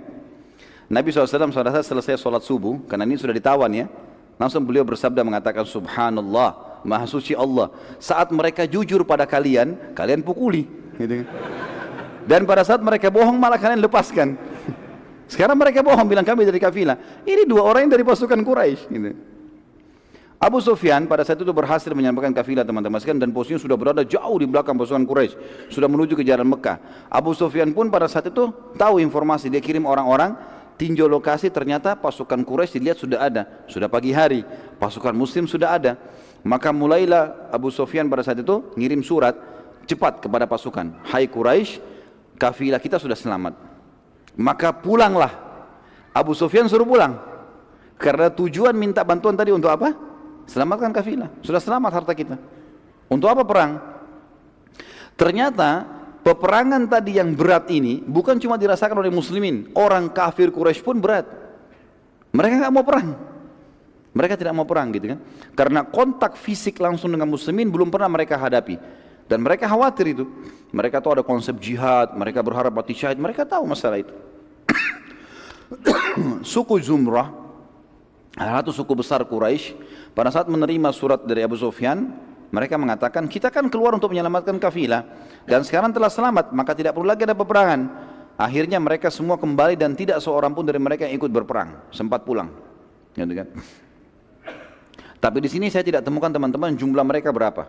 Dari 1000 pasukan Quraisy, berapa jumlah mereka sesungguhnya tidak tahu. Tapi yang jelas mereka pulang dan akhirnya tidak ikut berperang. Suku Hashim, suku Nabi SAW, tapi ada di antara mereka yang kafir kan? Mereka juga mengatakan, bila kafilah sudah selamat untuk apa kita berperang? Dan kalau kita perangi Muhammad, kita perangi suku kita sendiri. Nggak boleh nih, kita harus pulang nih, gitu kan? Maka sebagian besar mereka pulang, kecuali Abbas bin Abdul Muttalib, paman Nabi SAW. Karena Abbas dianggap pimpinannya suku. Kalau dia balik memalukan. Maka Nabi SAW menjelaskan kalau Abbas ikut perang di Badar itu karena kurh, tidak suka sebenarnya. Nabi SAW sudah ingatkan itu. Kalau ini sebenarnya bukan mau perang, tapi dia hanya malu dengan sukunya. Kemudian pembicaraan tentang balik ke Mekah ini mulai ramai di antara pasukan Quraisy dan akhirnya mereka banyak yang siap-siap. Utbah bin Rabi'ah yang nanti juga mati ya di perang Badar ini. Salah satu pemimpin pasukan Quraisy didatangi oleh Hakim bin Huzam dan berkata kepadanya, Hakim bin Huzam salah satu orang yang dianggap bijaksana di Mekah yang termasuk yang sempat merobek kesepakatan pemboikotan Nabi SAW, gitu kan? Hakim bin Huzam. Dia berkata, wahai Utbah, untuk apa lagi berperang? Bukankah kafilah telah selamat? Demi Allah, bila kita memerangi mereka berarti kita memerangi sanak kerabat kita sendiri. Ada banyak muhajirin di situ. Ya, banyak orang-orang Mekah, dan saat kita balik ke Mekah maka pasti setiap individu di antara kita akan membenci satu sama yang lain karena ia melihat kerabat orang yang telah membunuh ayahnya atau sanak kerabatnya. Kalau kita perang nih, kita bunuh misalnya, bunuh Abu Bakar, bunuh Umar, ini pasti ada kerabatnya di Mekah yang tahu nanti ini yang bunuh saudara saya. Nanti sulit itu nanti. Maka aku sarankan berbuat baiklah pada manusia, umumkan agar pasukan semua balik. Kenapa Hakim bin Huzam di sini mendatangi Utbah? Karena Utbah dianggap pada saat itu pimpinan perang. Iklankan supaya pulang. Utbah lalu mengiklankan, wahai sekalian manusia, tujuan kita keluar untuk menyelamatkan kafilah dan kafilah telah selamat, maka peperangan tidak diperlukan lagi. Mari kita balik ke Mekah. Panglima perangnya buat itu. Perhatikan di sini teman-teman sekalian ya. Orang yang paling benci dengan Islam, siapa dia? Abu Jahal berperang lagi di sini. Dia berperan lagi. Dia waktu dengar Utbah bilang itu pasukan perang, ini pimpinan perang. Maka dia melihat pasukan semua mulai siap-siap balik, maka Abu Jahal mendatangi satu persatu pasukan. Kenapa balik? Jangan balik, gitu kan. Teriak-teriak di pasukan, tidak ada yang mau dengar Abu Jahal. Tidak ada yang mau dengar, orang semua tidak mau perang. Dan dianggap dia bukan pimpinan perang. Abu Jahal lihat, di pasukan ternyata ada Amir al-Hadrami. Siapa Amir al-Hadrami teman-teman sekalian? Adalah ayahnya yang dibunuh anaknya oleh Abdullah bin Jahash. Kalau masih ingat tadi ada Sariyah ya, yang dibentuk Nabi SAW 8 orang dipimpin Abdullah bin Jahash. Kemudian ada 2 orang sahabat Utbah bin Ghazwan dan Sa'ad bin Abi Waqqas yang hilang, sisa 6 orang menyerang. Kan ada 2 orang dari orang Quraisy yang ditawan, 1 terbunuh. Yang terbunuh ini anaknya si Amir ini. Amir keluar ini untuk membalas kenapa anaknya dibunuh oleh Abdullah bin Jahash. Juga mau ikut pulang, Abu Jahal dekati. Dia mengatakan, wahai Amir, ya, dia bilang sama orang ini kan, wahai Amir, apa kau tidak lihat orang-orang semua akan kembali ke Mekah dan mereka tidak akan membalas kematian anakmu? Amir lalu terus dimotivasi oleh Abu Jahal, ingatlah darah anakmu tumpah, anakmu mati, dibunuh oleh Abdullah bin Jahash, itu pasukan muslim. Kalau kau sekarang biarkan mereka pulang dan kau tidak menarik pasukan ini, maka pastilah anak kamu tidak ada balasannya sama sekali. Dan percuma kalau dari Mekah. Terus dimotivasi dengan kalimat-kalimat sampai akhirnya Amir mendatangi atau pergi ke tengah-tengah pasukan, lalu ia duduk di atas tanah. Dia buru-buru ke depan pasukan, lalu duduk tiba-tiba di atas tanah. Orang semua jadi berhenti lihat. Kenapa nih Amir duduk di atas tanah? Kemudian Amir mengambil tanah dan dia taruh di kepalanya. Ya, sambil dia menangis dan mengatakan, sungguh kasihan aku, sungguh kasihan aku, kalian tega meninggalkan membalas kematian anakku. Demi Allah kalau anak seseorang dan kalian yang mati terbunuh, kalian tidak akan membiarkannya. Terus saja Amir nangis-nangis gitu kan, debu dilempar-lemparin ke pasukan gitu kan, sampai akhirnya seluruh pasukan kembali. Kesian nih Amir, kita bantu saja. Ini semua gara-gara idenya Abu Jahal. Saat itu teman-teman sekalian, tidak seorang pun dari Quraisy, juga muslimin saling tahu posisi satu sama yang lain, tentunya tidak saling tahu kalau pasukan. Nabi SAW keluar bersama Abu Bakar berdua ini, mengumpulkan informasi. Jadi 2 orang pun yang ditawan oleh muslimin, itu orang Quraisy tidak tahu, karena jumlah mereka besar, nggak tahu kalau 2 orang, karena 2 orang ini tadinya yang ditawan oleh muslimin malam hari itu, mereka cuma tidak izin mereka cuma keluar mau cari sumur, ketangkaplah. Jadi orang Quraisy pun tidak tahu kalau mereka ketangkap ya. Maka Nabi SAW keesokan harinya, pagi hari itu, di waktu duha, beliau pun keliling, nyari-nyari informasi. Maka keduanya, Nabi SAW dan Abu Bakar menemukan seorang wanita tua, dan Nabi SAW bertanya padanya, apakah engkau punya informasi apa yang terjadi di sekitar tempat ini? Perhatikan sini dalam strategi perang teman-teman sekalian, tidak pernah menanyakan masalah hal yang rinci.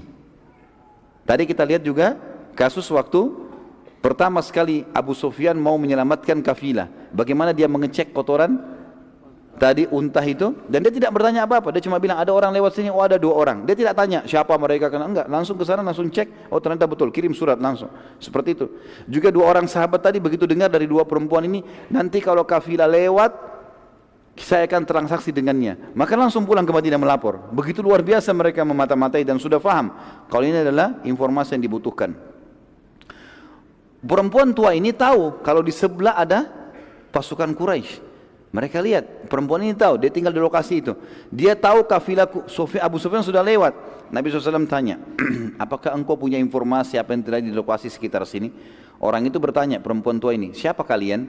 Kata Nabi SAW, bila engkau menyampaikan pada kami informasimu, maka kami pun akan menyampaikan kami dari mana. Orang itu bilang, aku telah disampaikan bahwa pasukan Quraisy sudah keluar dari hari ini dan hari itu, dan sudah melewati wilayah ini dan wilayah itu. Bila itu benar, maka pastilah pasukan Quraisy sudah berada di belakang bukit ini. Perempuan itu bilang, gitu kan? Dan aku juga sudah mendapatkan berita kalau Muhammad keluar dari Madinah. Dia tidak tahu ini kalau Nabi SAW. Pada hari ini dan hari itu, dan sudah melewati lembah itu. Kalau memang benar, berarti mereka semestinya sudah ada di sini. Ditunjuk udwati dunia, lagi ada di situ, gitu kan? Maka Nabi SAW lalu bertanya, bagaimana dengan kafilah Abu Sufyan? Orang itu mengatakan, aku tidak tahu. Ini bagian dari kecerdasan Abu Sufyan tentunya juga di sini kata para ulama sejarah. Bukan memuji orang kafir, nanti dia masuk Islam. Tapi bagaimana Abu Sufyan itu sampai tidak ada satu orang pun tahu tentang kafilahnya. Sebagian ahli sejarah mengatakan Abu Sufyan menaikkan unta-untanya di atas bukit-bukit. Enggak biasa unta naik atas bukit, tapi dinaikkan di bukit, melewatin bukit-bukit. Jadi sananya akhirnya tidak ketahuan. Orang-orang di sekitar tempat itu pun tidak tahu. Orang itu lalu bertanya, kalian dari mana? Kata Nabi SAW, kami dari air. Orang-orang Arab teman-teman sekalian, sering kali kalau mau memperkenalkan dirinya, dan suku-suku Arab itu hidup di satu lokasi kalau ada mata air di situ, dan mereka beri nama. Misal mata air apa, mata air apa. Jadi orang taunya, kamu dari mana? Kami dari mata air ini. Jadi mereka sudah tahu seperti itulah. Maka itu perempuan yang tanya, dari mana kalian? Tanya Nabi SAW. Kata Nabi SAW, dari air. Perempuan itu tanya, dari air apa? Kata Nabi SAW, air. Selesai, ditinggal. Jadi yang dimaksud oleh Nabi SAW adalah, bisa kata ahli sejarah, air, mata air Madinah tapi tidak disebutkan, atau yang dimaksud adalah kami dari sperma. Dari air, kata para ulama. Nabi SAW mengatakan, kami dari air manusia. Selesai. Dan tidak perlu menjawab lengkap, gitu kan. Kalau dijawab, perempuan ini akan memberitahukan Quraisy nanti. Setelah itu, Nabi SAW sudah tahu ternyata di belakang bukit ini saja, sudah ada pasukan Quraisy. Khabbab bin Mundhir radhiyallahu anhu mendatangi Nabi SAW dan bertanya, wahai Rasulullah, apakah pemilihan anda? Jadi waktu itu Nabi SAW akhirnya memasang tenda-tenda, ya, mengatur kemah-kemah para sahabat, dan ternyata berada di tengah-tengah lokasi. Jadi misalnya meja ini gunung, di belakang gunung, kalau orang mau ke belakang ke pasukan Quraisy harus lewat, gitu kan, putar dari sebelah. Belakang ini banyak kebun-kebun kurma, di sini banyak sumur. Maka kalaupun Quraisy mau nyerang, mereka harus mutar gunung baru bisa berhadapan dengan Nabi SAW. Nabi SAW meletakkan pasukan berkemah di tengah-tengah lembah. Jadi bukan di dekat sumur, tapi di tengah-tengah lembah. Harapannya nanti kalau Quraisy mutar lebih dekat untuk dilawan, gitu.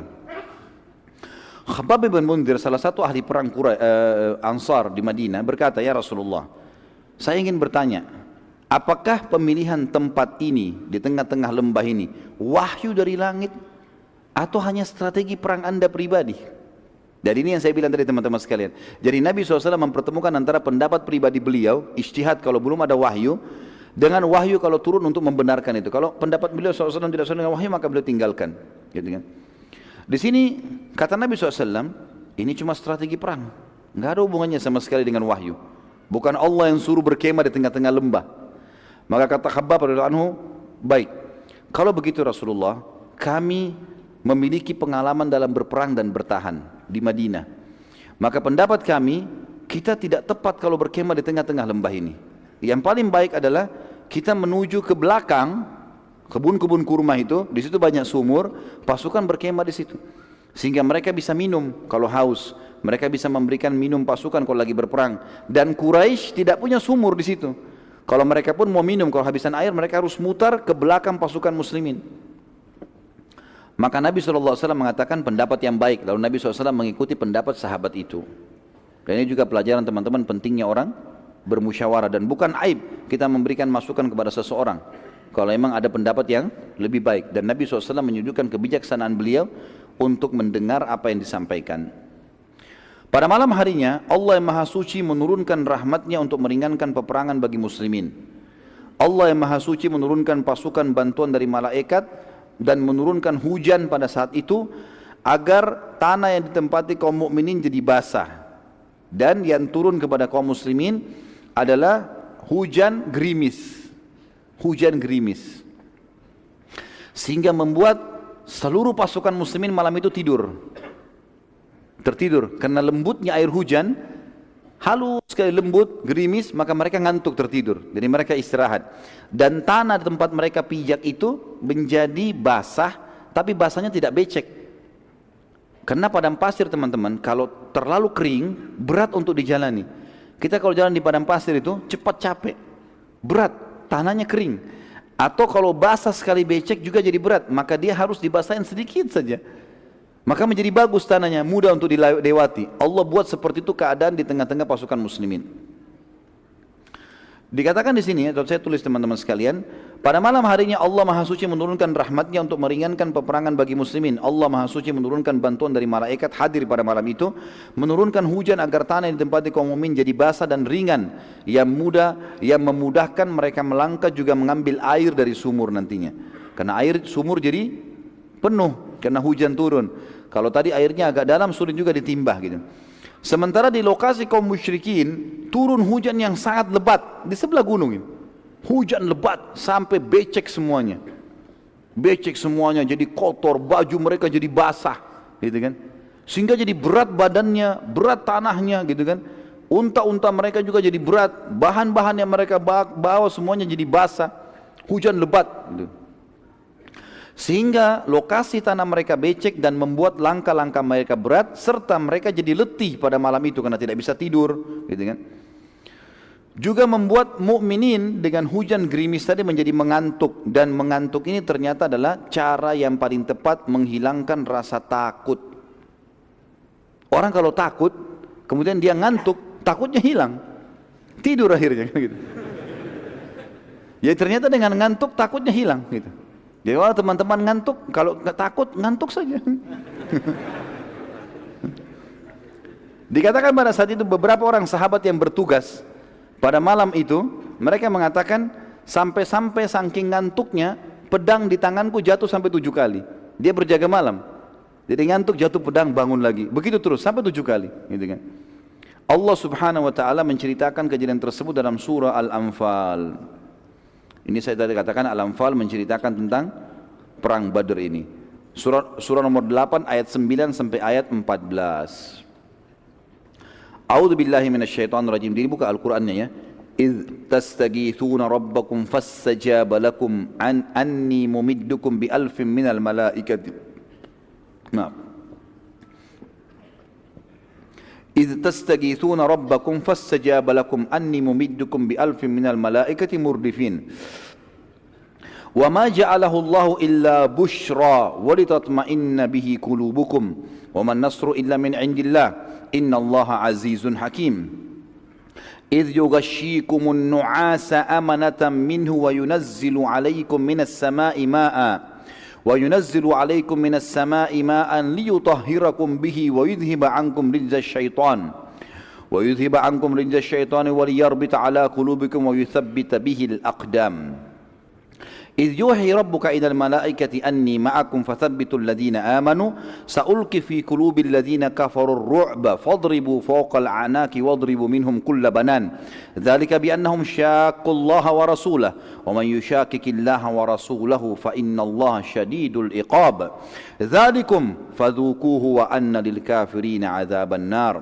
Ayat 9-nya, ingatlah ketika kamu memohon pertolongan kepada Tuhanmu, atau kalian memohon pertolongan kepada Tuhan, minta kemenangan, lalu diperkenankan untuk kalian, atau di sini bisa dikatakan dikenankan untuk Muhammad SAW. Sesungguhnya aku akan mendatangkan bala bantuan kepada kamu semua dengan 1000 malaikat yang datang berturut-turut. Ayat 10-nya, dan Allah tidak menjadikan bala bantuan itu melainkan sebagai kabar gembira dan agar hatimu menjadi tentram karenanya, dan kemenangan itu hanya dari sisi Allah. Sesungguhnya Allah Maha Perkasa lagi Maha Bijaksana. Ayat 11, ingatlah ketika Allah menjadikan kalian semua mengantuk sebagai suatu penentraman darinya. Jadi hujan gerimis turun, ngantuk, jadi hatinya jadi tentram. hilang rasa takutnya. Dan Allah menurunkan kepada kalian hujan dari langit untuk mensucikan kalian dengan hujan itu dan menghilangkan dari kalian gangguan-gangguan syaitan dan untuk menguatkan hati kalian dan memperteguhkan dengannya, dengan hujan, telapak kaki kalian. Jadi tanahnya jadi basah tadi, kakinya bisa lebih mudah untuk menyerang musuh nantinya. Kemudian ayat 12 ya, ingatlah ketika Tuhanmu mewahyukan kepada para malaikat, sesungguhnya aku bersama kalian, maka teguhkanlah pendirian orang-orang yang beriman. Kelak aku akan jatuhkan rasa ketakutan di dalam hati orang-orang kafir, maka penggallah kepala-kepala mereka dan potonglah tiap-tiap ujung jari tangan mereka. Jadi perintah Allah kepada malaikat. Nanti kan kita pelajari setelah perang Badar bagaimana Nabi SAW mengatakan, maukah kalian tahu mana korban kalian, mana korban malaikat? Maka para sahabat mengatakan, iya Rasulullah. Kata Nabi SAW, kalau kalian temukan di bekas tebasan leher ada bakar, luka bakar dan jari-jari terputus, itu adalah korban malaikat. Karena Allah menyuruh itu, menyuruh malaikat penggal leher-leher mereka dan potong jari-jari mereka. Ayat 12 Al-Anfal. Ayat 13-nya, ketentuan demikian itu adalah karena sungguhnya mereka menentang Allah dan Rasulnya, dan barang siapa yang menentang Allah dan Rasulnya maka sungguhnya Allah amat keras siksaannya. Ayat 14, itulah hukum untuk mereka di dunia, dan maka rasakanlah hukuman itu bagi orang kafir. Sungguhnya bagi orang-orang kafir itu masih ada azab di akhirat nanti. Sa'ad bin Mu'adz radhiyallahu anhu, sahabat Nabi yang mulia yang kita sudah tahu masyhur, pimpinan tadi Aus, berkata pada Nabi SAW, wahai Rasulullah, sungguh anda sudah lebih tahu apa yang akan terjadi, peperangan apa yang akan terjadi, dan di Madinah terdapat saudara-saudara kami yang bukan tidak ikut dan mendukung anda karena takut, tapi mereka tidak tahu kalau terjadi peperangan. Niscaya kalau mereka tahu, mereka tidak akan meninggalkan anda sama sekali. Bila anda setuju ya Rasulullah, kami akan jadikan buat anda kemah di belakang pasukan, dan kami siapkan pula buat anda tunggangan khusus unta yang terbaik kami. Bila kami menang, maka itulah harapan kami semua. Tapi bila kami kalah, anda masih bisa menyelamatkan diri ke Madinah dengan menunggangi unta tersebut dan bertahan di Madinah, sehingga Islam tidak hilang. Karena kalau anda juga ikut mati, maka habis Islam ini. Artinya di sini ikhtiarnya Sa'ad radhiyallahu anhu sebagai manusia. Maka Nabi SAW berkata, sungguh pendapat yang baik. Lalu orang-orang Ansar membuat kemah khusus buat Nabi SAW untuk berteduh, dan Nabi SAW dari situ memantau peperangan. Nabi SAW lalu membagi bendera-bendera peperangan. Keesokan paginya ada bendera dipegang oleh Ali bin Abi Thalib, ada bendera dipegang oleh Mu'adz bin Umair, ada yang juga yang lain-lain dipegang oleh beberapa orang-orang Ansar. Saat tiba pasukan Quraisy, mereka sempat bingung karena tidak ada air. Ya. Waktu mereka rupanya tiba di situ, mereka minum, mereka berpikir nanti di setiap lokasi bisa mampir untuk ambil air. Cari air, nggak ada air. Pasukan kehabisan air. Hujan ada di mana tapi becek, jatuh ke tanah, nggak ada yang bisa diambil. Sumur adalah di belakang pasukan muslimin. Lalu pada saat mereka siap-siap mau perang, kondisinya lemah karena semalam tidak tidur, badan mereka basah, logistik mereka basah, air mereka kehabisan, gitu kan. Jadi banyak hal yang Allah SWT sudah persiapkan di situ. Lalu mereka begitu pula muslimin sudah siap-siap perang. Saat melihat keadaan sudah akan terjadi peperangan, Nabi SAW mengangkat tangan beliau dalam kemah berdoa kepada Allah, dan beliau terus berdoa agar meminta kepada Allah diberikan kemenangan. Dan Abu Bakar waktu itu bersama dengan Nabi SAW di kemah mengawal beliau. Nabi SAW lalu menutup wajah beliau SAW dengan jubahnya dan berdoa, ya Allah, bila engkau membiarkan kekuatan ini muslimin musnah, maka tidak ada lagi yang tersisa di muka bumi orang yang akan menyembahmu. Lalu Nabi SAW terus berdoa sambil menangis. Lalu Abu Bakar merasa iba dengan Nabi SAW, mengatakannya, Rasulullah, bukankah anda sudah menjanjikan kemenangan?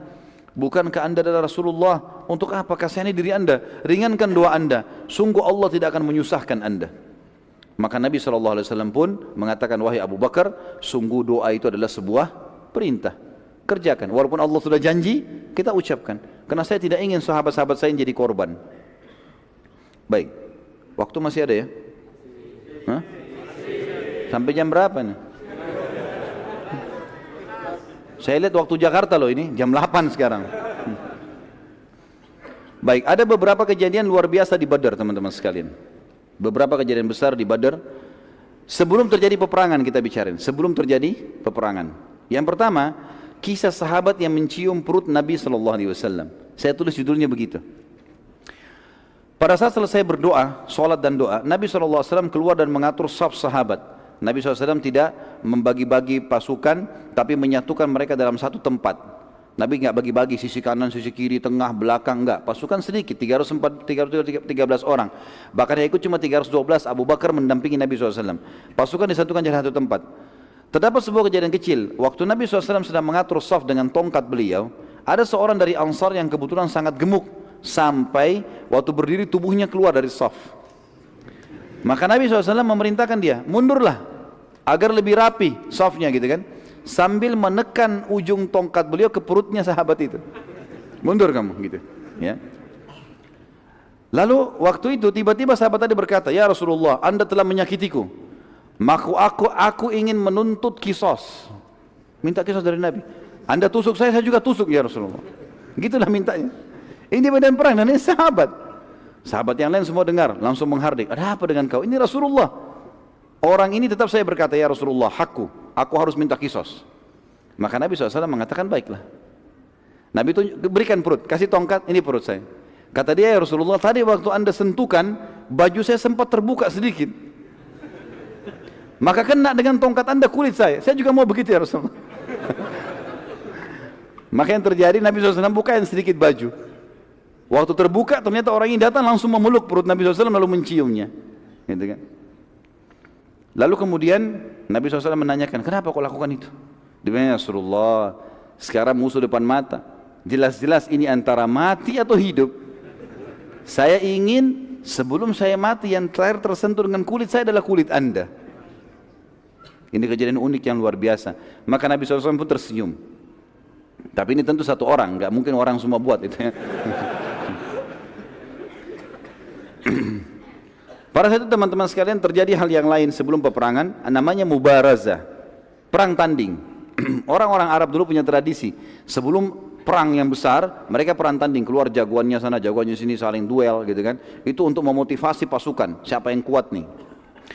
Peperangan diawali dengan mubarazah atau perang tanding secara individu, dan awal yang keluar dari pasukan Quraisy adalah Aswad bin Abi Aswad. Ini orang yang pertama keluar dari Quraisy, Aswad bin Abi Aswad. Ini gampang dihafal namanya. Hitam, anaknya hitam gitu ya. Ia maju depan pasukan muslimin dan bersumpah kalau ia tidak akan kembali ke pasukannya sampai ia meminum dari sumur muslimin. Kan air lagi habis. "Demi Allah, saya pasti akan memenangi kalian. Saya akan minum dari sumur kalian." Seperti itulah. Saat itu dari pasukan muslimin keluar Hamzah bin Abdul Muttalib, paman Nabi SAW, terkenal orang sangat luar biasa, ahli perang. Lalu terjadi duel yang sangat sengit hingga akhirnya Hamzah berhasil menebas salah satu kaki Aswad dan mengucurkan darah yang sangat banyak.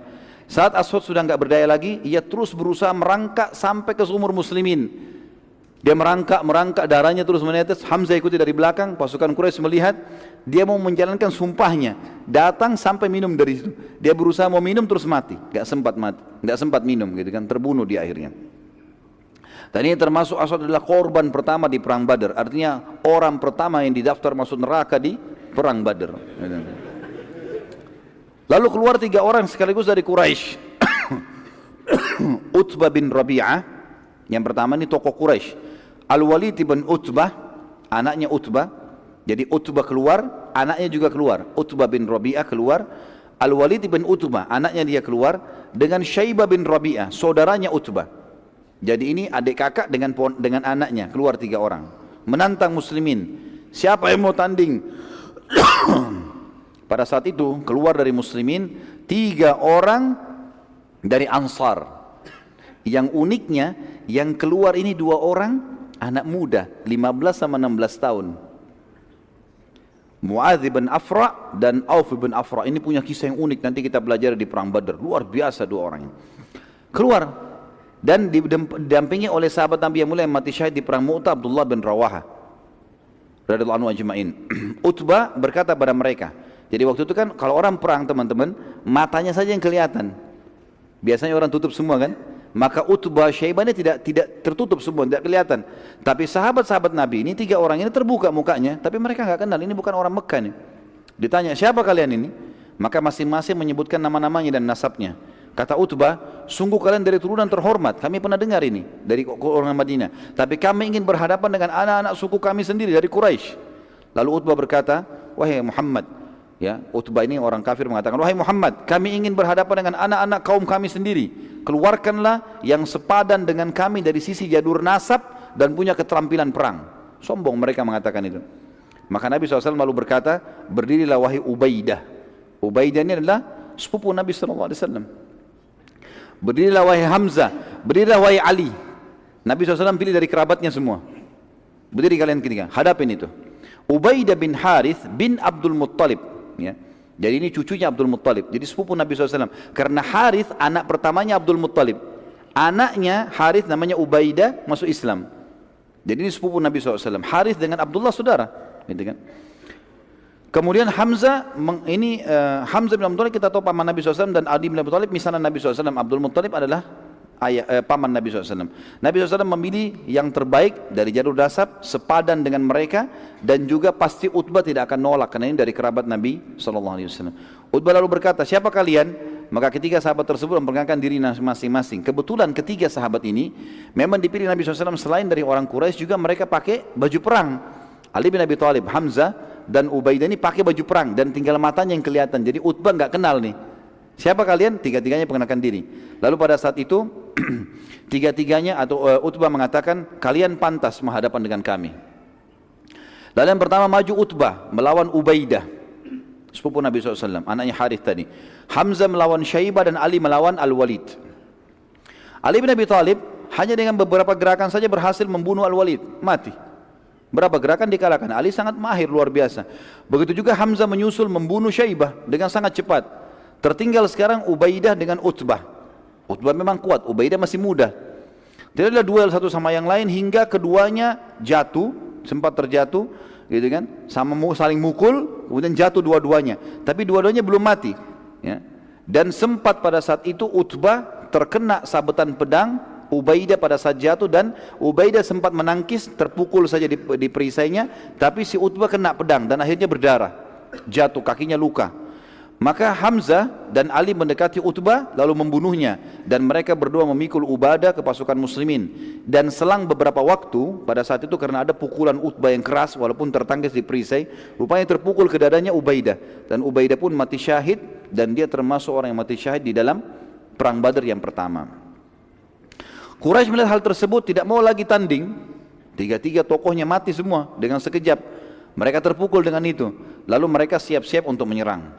Melihat kejadian tersebut, Nabi SAW lalu memerintahkan suatu perintah yang pada saat itu sangat aneh bagi mereka dan unik dalam strategi perang. Nabi SAW memerintahkan pada saat itu agar seluruh pasukan muslimin duduk ke tanah. Unta-unta kuda yang ada tadi 68 ekor unta dan 2 ekor kuda disingkirkan semua ke belakang. Jadi cuma pasukan manusia saja, dan mereka suruh duduk. Ini orang-orang Quraisy bingung, tidak pernah lihat seperti ini. Mereka biasanya teman-teman sekalian, cara orang Arab dulu kalau berperang, mereka menyerang nih, menyerang. Yang musuh itu punya kewajiban bertahan, tangkis serangan itu. Habis itu mereka kembali, mereka lagi yang bertahan, ini lagi yang menyerang. Cuma begitu cara perangnya, cara dulu begitu. Maka mereka bingung, ini strategi apa nih? Kenapa kok dulu di bawah gitu? Bagaimana cara diserangnya? Dan Quraisy pada saat itu sempat bingung, dan ini apa, ini strategi apa? Nabi SAW bersabda, biarkan mereka menyerang lebih dulu, bila kalian didekati maka lawanlah mereka. Bila kalian diserang dengan anak panah maka berlindunglah di belakang perisai-perisai kalian. Begitu saja ya. Dan baju-baju besi kalian. Quraisy lalu tiba-tiba menyerang dengan berjalan perlahan mendekati pasukan muslimin dan memperbanyak serangan dengan anak panah. Tapi pada saat itu muslimin berusaha menahan, ya, anak-anak panah mereka kena perisai-perisai sampai mereka sudah dekat. Waktu mereka sudah mau tebasin pedangnya, maka pasukan muslimin baru menyerang. Dan ternyata dengan cara seperti ini, itu ada dua manfaat kata para ulama sejarah. Yang pertama, muslimin dengan duduk rasa takutnya kurang. Beda dengan kalau berdiri. Mereka duduk gitu kan. Kemudian yang kedua, mereka pada saat menangkis serangan-serangan musuh itu akan memberikan motivasi ke mereka, ternyata kita tidak terbunuh nih. Dan dari sekian banyak 300 orang pasukan yang kena pada saat itu mati cuma 1 orang, sementara pasukan Quraisy banyak yang terbunuh. Yang terbunuh adalah Ubaidah. Ini adalah salah satu budak Umar bin Khattab yang terkena panahnya Quraisy. Ada kisah yang lain teman-teman, kisah Harithah bin Suraqah radhiyallahu anhu. Ada sebuah anak panah yang tidak jelas dari mana arahnya di pasukan muslimin, karena pada saat Quraisy lempar panah, Ada juga di antara muslimin dari belakang lempar panah. Ada satu orang namanya Harithah bin Suraka, ini kena panah dan tidak jelas orang ini mati di kena panahnya orang Islam atau panahnya orang Quraisy. Dan ini perlu teman-teman kita ketahui. Saya jelaskan saja karena ini terjadi pada saat itu. Setelah perang Badar, ibunya Harithah datang kepada Nabi SAW lalu mengatakan, ya Rasulullah, dalam hadis Bukhari, Anda sudah tahu bagaimana Harithah punya kedudukan di sisi saya. Saya dengar informasi dia terbunuh di Badar waktu Nabi sudah pulang dari Badar, sudah menang. Maka beritahukan kepada saya, di mana Harithah? Mati syahid ke masuk surga atau dia sekarang tidak jelas kena panahnya muslim, mungkin dia masuk neraka. Kata Nabi SAW, wahai ibunya Harithah, sungguh kau telah kehilangan informasi. Anakmu Harithah mati syahid dan sekarang dia berada di surga Firdaus yang tertinggi. Kisah yang lain kisah Umair bin Hammam radhiyallahu anhu bin Hubab, ya. Saat pasukan Quraisy mulai menyerang, Nabi SAW memerintahkan sahabat. Jadi waktu sudah menyerang, mereka diserang oleh muslimin, mereka mundur. Atur lagi strategi mau menyerang muslimin. Waktu mau menyerang yang kedua kali, Nabi SAW kembali mau mengatur pasukan. Jadi begitu zaman dulu, mereka masih bisa mengatur strategi perang. Diatur perang. Lalu Nabi SAW memerintahkan sahabat untuk menyerang pada saat itu terlebih dahulu. Maka para sahabat berusaha menyerang pada saat itu. Dan Nabi SAW kembali ke kemah untuk sholat dan berdoa untuk menang kaum muslimin. Dan beliau bersabda pada saat itu, ya, waktu pasukan sudah mau disuruh menyerang, kata beliau, sekarang kalian yang serang lebih dulu. Jangan tunggu lagi dengan duduk, ini serangan yang kedua. Tapi ingatlah, ada pesan penting, ada wahyu datang. Dalam hadis Bukhari Muslim kata Nabi SAW, demi Allah, tidak seorang pun dari kalian terbunuh di sini dalam peperangan ini. Sekarang kalian nyerang nih, terbunuh, kecuali pasti masuk surga yang luasnya seluas langit dan bumi. Salah satu sahabat Nabi yang bernama Umair bin Hammam radhiyallahu anhu berkata, lagi pegang kurma berapa butir, dia mengatakan, bakhin ya Rasulullah, indah sekali nih ya Rasulullah, indah sekali, ulangi ya Rasulullah. Kata Nabi SAW, demi Allah, wahai Umair, disebut namanya dia, tidak seorang pun dari kalian terbunuh dalam peperangan ini kecuali ia pasti masuk surga yang luasnya seluas langit dan bumi. Umair bilang lagi, bakhin ya Rasulullah, indah sekali ini. Orang Arab bisa mengatakan kalau itu bakhin gitu kan. Maka Nabi SAW mengatakan, kenapa engkau katakan itu? Kata Umair, ya Rasulullah, aku hanya tinggal menghadapi orang-orang ini, Quraisy, dan aku terbunuh ditusuk oleh mereka, lalu masuk surga seluas langit dan bumi. Kata Nabi SAW, iya. Kata Umair, itulah sebabnya saya mengatakan bakhin ya Rasulullah. Maka Nabi SAW mengatakan, siap-siap, takbir, seranglah. Begitu Nabi SAW takbir, sahabat takbir, serang. Umair ini pegang ada kurma 2 butir di tangannya. Pasukan lagi menyerang. Dia bilang di dalam riwayat Bukhari, demi Allah, bila aku harus menunggu menghabiskan kurma ini masih lama. Innalah hayatun tawilah. Dilempar butiran tersebut lalu dia masuk menyerang sampai dia terbunuh mati syahid. Kemudian ada kisah yang lain teman-teman sekalian. Waktu itu terjadi peperangan kecamuk, turunnya malaikat. Nabi SAW lalu kembali ke kemah dan peperangan pun berkecamuk. Sementara Nabi SAW berdoa, tiba-tiba saja beliau ngantuk, berat dan tertidur. Sekejap. Itu sekejap, ya. Abu Bakar melihat Nabi SAW lagi peperangan kecamuk ini. Nabi tadinya serius melihat. Dan pada saat itu tiba-tiba beliau terkaget. Baru beberapa detik kalau kita sekarang terbangun. Lalu beliau tersenyum. Dan Abu Bakar pun bertanya, wahai Rasulullah, kenapa anda tersenyum? Kata Nabi SAW, bergembiralah wahai Abu Bakar. Abu Bakar berkata, apa berita gembira itu ya Rasulullah? Abu Bakar bertanya, apa berita gembira itu ya Rasulullah? Kata Nabi SAW, ini Jibril telah datang dengan menunggangi kuda putih dan bersamanya 1000 malaikat. Quraisy jumlahnya 1000 kurang. Ya, sekarang malaikat datang, kalau malaikat saja lawan sudah cukup, gitu kan? Belum pernah teman-teman sekalian, kata ahli sejarah, malaikat terlibat dalam peperangan kecuali perang Badar. Ini pendapat yang paling kuat. Peperangan yang lainnya Allah SWT tidak turunkan lagi bantuan malaikat, tapi mereka hadir menyaksikan, iya. Tapi ikut berperang tidak pernah kecuali di Badar. Nabi SAW lalu keluar dari kemahnya, kemudian beliau menggenggam tanah dan melempar tanah tersebut ke arah Quraisy sambil beliau bersabda, sungguh terhina wajah-wajah kalian. Beberapa sahabat yang pada saat itu di perang Badar masih dalam keadaan kafir berkata, demi Allah, waktu Nabi SAW melempar tanah itu kami menyaksikannya. Dari pasukan kafir kami menyaksikan. Mereka masih kafir, nanti masuk Islam.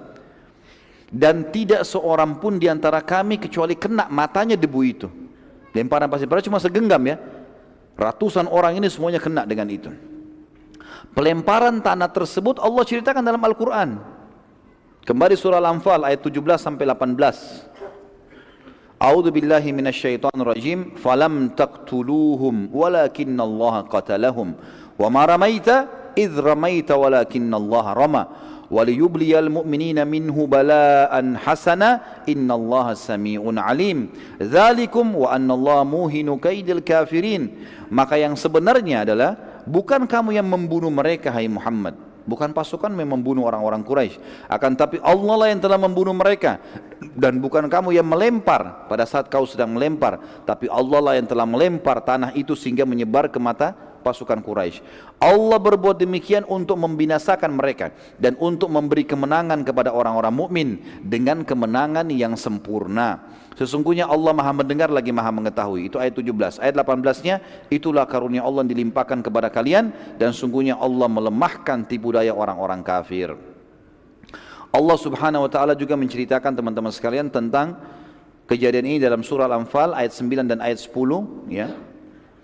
A'udzu billahi minasyaitonir tentang kedatangan malaikat yang 1000 itu ya.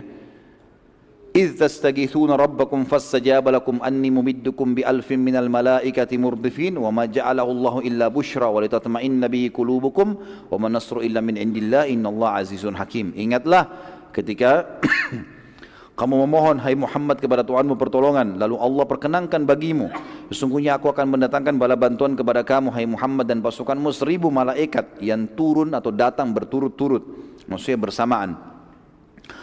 Yang ayat 10-nya, dan Allah tidak menjadikan mengirim bala bantuan tersebut melainkan sebagai kabar gembira dan agar hatimu menjadi tentram karenanya, dan kemenangan itu hanyalah dari sisi Allah, sesungguhnya Allah maha perkasa lagi maha bijaksana. Kita masuk ke yang lain teman-teman, kisah Hudzaifah ibn Yaman radhiyallahu anhu. Ini kalau kita mau ikutin sampai subuh loh, nggak selesai. Ini panjang kisahnya.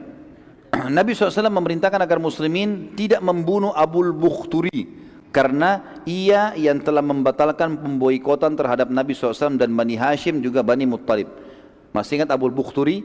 Dia salah satu dari sekian orang, 6-7 orang yang berkumpul untuk merobek ya surat yang ditulis oleh orang-orang Quraisy untuk memboikot Nabi SAW. Abu Bukhturi punya jasa. Hadir di perang Badar, Nabi SAW mengatakan jangan bunuh Abul Bukhturi. Kalau temui dia hindari saja, jangan ada yang membunuhnya. Pada saat itu juga Nabi SAW melarang untuk membunuh siapapun dari Bani Hashim karena mereka ikut berperang terpaksa. Terlebih lagi Bani Hashim sudah banyak yang pulang. Tinggal dari Bani Hashim beberapa orang, diantaranya Abbas. Maka kata Nabi SAW, terutama Abbas, pamanku jangan ada yang bunuh. Karena dia keluar membenci, tidak suka. Nabi SAW tidak larang. Kalau ada di antara muslimin mungkin yang menyerang Abu Lahab, paman Nabi, tapi kafir memang. Abbas tidak berbeda, membenci itu, tidak suka, tapi dia terpaksa. Salah seorang dari sahabat namanya Hudzaifah bin Yaman radhiyallahu anhu sempat marah dengan Quraisy karena beberapa kerabatnya telah terbunuh di peperangan itu, di perang Badar. Dia bilang, apakah kami melihat mereka Quraisy membunuh sanak kerabat kami dan kami akan membiarkan mereka? Demi Allah, bila aku ketemu dengan Abbas pasti aku akan hantamkan pedangku ini ke wajahnya. Jadi ternyata Nabi SAW larang, tidak boleh kan? Tapi dia emosi, dia bilang kalimat itu. Sahabat ini mulia, Hudzaifah bin Yaman terkenal, orang yang sangat mulia. Tapi pada saat itu dia tidak tahu kenapa dia ucapkan kalimat itu. Dengan jengkelnya di badan perang, kok bisa Abbas dilolosin? Kalau Abbas ketemu saya akan bunuh, gitu kan? Nabi SAW saat mendengar perkataan Hudzaifah berkata kepada Umar bin Khattab, sedang berada di samping Nabi SAW, wahai Umar, apakah engkau akan membiarkan paman nabimu dibunuh? Umar langsung angkat pedangnya mengatakan, ya Rasulullah, gampang, izinkan saya tebas lehernya Hudzaifah. Selesai, saya bunuh. Hudzaifah sudah jadi munafik, anda larang bunuh, dia bilang bunuh, gitu kan? Maka kata Nabi SAW, jangan, biarkan saja dia. Hudzaifah berkata setelah selesai peperangan, sungguh aku tidak tahu kenapa aku mengucapkan kalimat tersebut dan masih saja kalimat tersebut membebaniku selama aku hidup dan tidak akan terbayar kecuali aku mati syahid. Akhirnya Hudzaifah bin Yaman terbunuh mati syahid di Yamamah ketika melawan Musailamah al-Kadzdzab. Ketika peperangan sedang berkecamuk teman-teman sekalian, Abul Bukhturi dengan salah satu temannya sempat dilihat oleh beberapa sahabat dan salah satu dari sahabat yang bernama Mujadzir radhiyallahu anhu. Mujadzir ini teman-teman sekalian berkata pada Abu Bukhturi, sesungguhnya Nabi kami telah melarang kami membunuhmu. Abu Bukhturi bilang, bagaimana dengan sahabatku ini? Ada teman di sebelahnya. Kata para sahabat, kami tidak dilarang membunuhnya. Ya, cuma kamu saja sendiri. Abu Bukhturi bilang, aku tidak akan membiarkan sahabatku kalian bunuh. Mujadzir lalu berusaha menyerang sahabat Abu Bukhturi, tapi Abu Bukhturi terus menghalangi, dan akhirnya Mujadzir ya tidak sengaja mengayunkan pedangnya, dan akhirnya Abu Bukhturi menyerang Mujadzir dengan pedang. Pada saat diserang dia menangkis, kemudian dia menyerang tidak sengaja kepada Abu Bukhturi, dan Abu Bukhturi akhirnya terbunuh. Pada saat itu Nabi SAW sudah dipesan, jangan bunuh Abu Bukhturi, apapun alasannya, hindari. Tidak usah mau bunuh temannya, sama temannya pun ditinggalkan. Mestinya begitu perintah Nabi SAW. Mujadzir segera menghadap diri kepada Nabi SAW dan berkata, demi Allah wahai Rasulullah, aku tidak mau membunuhnya, tapi ia terus menyerangku hingga aku harus membela diri, dan akhirnya membunuhnya. Terus saja Mujadzir meminta ridho Nabi SAW sampai Nabi SAW memaafkannya.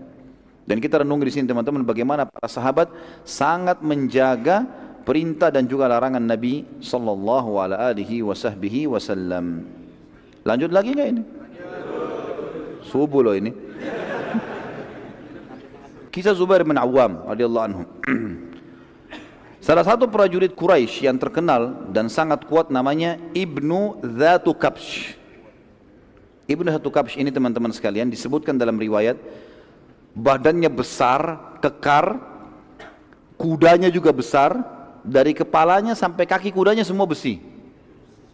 Orang ini luar biasa, Ibnu Dzatu Kabsh, dan dia satu-satunya pasukan Quraisy yang punya pegangan pedangnya besi sepanjang lengannya, kemudian di ujung itu pedang lagi sepanjang 2 kali lengannya. Jadi besar sekali, gitu kan? Dan dia mengganggu muslimin pada saat itu. Tebas sana, tebas sini, jarak jauh dia sudah kenakin orang semuanya. Jadi banyak luka di antara muslimin dan banyak jadi korban. Salah satu sahabat datang kepada Nabi SAW mengatakan, ya Rasulullah, pergi ke kemah mengatakan, ya Rasulullah, Ibnu Dzatu Kabsh menyusahkan kami nih. Luka sana, luka sini, banyak korban. Dan dia berusaha menembus, ingin sampai ke kemah Nabi SAW. Maka Nabi SAW panggil Zubair bin Awam radhiyallahu anhu. Ini terkenal dengan sepupu Nabi. Ya, ibunya adalah Sofia, tante Nabi SAW. Pada saat itu tergolong prajurit muslim pilihan yang memiliki kelihan dan dalam berperang dan juga berkata, ya, dan Nabi SAW berkata padanya, selesaikan urusan kami wahai Zubair. Dan ini termasuk strategi perang teman-teman sekalian, berikan semua pekerjaan pada ahlinya. Jangan semua orang ditugaskan tugas yang sama, tidak. Ada yang ahli perang tanding, ya dia maju. Ada yang ahli strategi memanah di tempat panah, ya. Ada yang menunggang kuda, dia harus masing-masing pada tempatnya. Di sini Nabi SAW tidak pilih sembarangan sahabat, dipilih Zubair. Zubair memang jeli. Di antara kejelian Zubair, dia sangat cepat menebaskan pedang dan sangat jeli pada saat melemparkan tombak. Kalau sasarannya di titik A, di titik itu kena. Jadi tepat sekali orangnya. Zubair berkata, aku pun lalu mendekati Ibnu Kabsh, mencari mana ini, poinnya di mana nih supaya dia bisa kena gitu. Maka keliling, dia bilang, saya kelilingi Ibnu Kabsh dan saya tidak temukan celah. Matanya saja semua besi. Di tombak pun bisa tombaknya terpental. Karena zaman dulu mereka meletakkan di bawah besi itu ada semacam kalau kita karet sekarang, tapi dari kulit hewan, sehingga kulit baru baju besi, jadi nggak bisa mental gitu kan. Maka kata Zubair radhiyallahu anhu, pada saat aku sedang berhadapan dengannya, aku melihat celah itu hanya 2 matanya dan diantaranya. Maka aku pun berdiri di atas kudaku, lalu aku melempar tombak sehingga menembus di antara 2 matanya dan tembus di kepalanya bagian belakang. Matilah Ibnu Abu Kabsh, dan pada saat dia mati, pada saat itu pasukan Quraisy sempat terpukul karena ini orang terkuatnya. Dan bagaimana Zubair naik di atas kuda kan kelihatan, orang-orang pada lihat, dan dia melempar dengan sangat jeli sehingga menembus di antara 2 matanya. Artinya kalau kena bagian kepala segala mungkin masih bisa mental. Tapi di sini bagaimana kejelian Zubair radhiyallahu anhu. Dan ini teman-teman sekalian tentu tidak bisa kita lanjutkan semuanya karena cukup panjang bahasan, dan ini masih banyak yang akan kita sampaikan berhubungan dengan masalah peperangan ini. Dan insya Allah kita akan lanjutkan lagi pada pertemuan kita akan datang karena masih panjang, masih ada peperangan, masih ada korban-korban, kisah unik bagaimana terbunuhnya Abu Jahal, bagaimana Umayyah bin Khalaf terbunuh, panjang lebar cerita masa ini, dan juga pelajaran yang diambil dari perang Badar sendiri. Lalu kemudian bagaimana keadaan Mekah pada saat Badar dikalahkan orang-orang Quraisy, dan bagaimana keadaan Madinah pada saat juga pasukan muslimin telah menang. Allahu a'lam. Mungkin sampai sini tentu teman-teman sekalian. Ini pakai pertanyaan atau besok aja? Baik. Karena melihat waktu teman-teman sekalian sudah setengah 10 malam, insya Allah besok kalau ada yang punya pertanyaan bisa disampaikan di subuh hari. Karena kita masih dalam tema yang sama, Anda bertanya kami menjawab. Insya Allah kita akan jawab sesuai dengan apa yang saya ketahui tentunya. Mungkin begitu saja, kita berdoa kepada Allah SWT, semoga bahasan kita hari ini bermanfaat buat kita semua dan dijadikan sebagai tambahan amal kita pada hari kiamat. Dan juga semoga saja Allah Subhanahu wa taala memaafkan semua kesalahan kita dengan kemahamurahannya dan menggantikan menjadi pahala. Dan kita mendoakan agar seluruh wilayah di Indonesia dari jajaran pemerintahan sampai masyarakat umumnya agar semuanya kembali kepada Islam dan Al-Quran dan Sunnah, dan semoga Indonesia menjadi contoh bagi negara-negara yang lain. Dan kita mendoakan agar Jakarta diberikan pemimpin yang adil, yang muslim, kembali kepada Al-Quran dan Sunnah, dan jangan sampai muslim dipimpin oleh orang-orang yang malah memerangi Islam.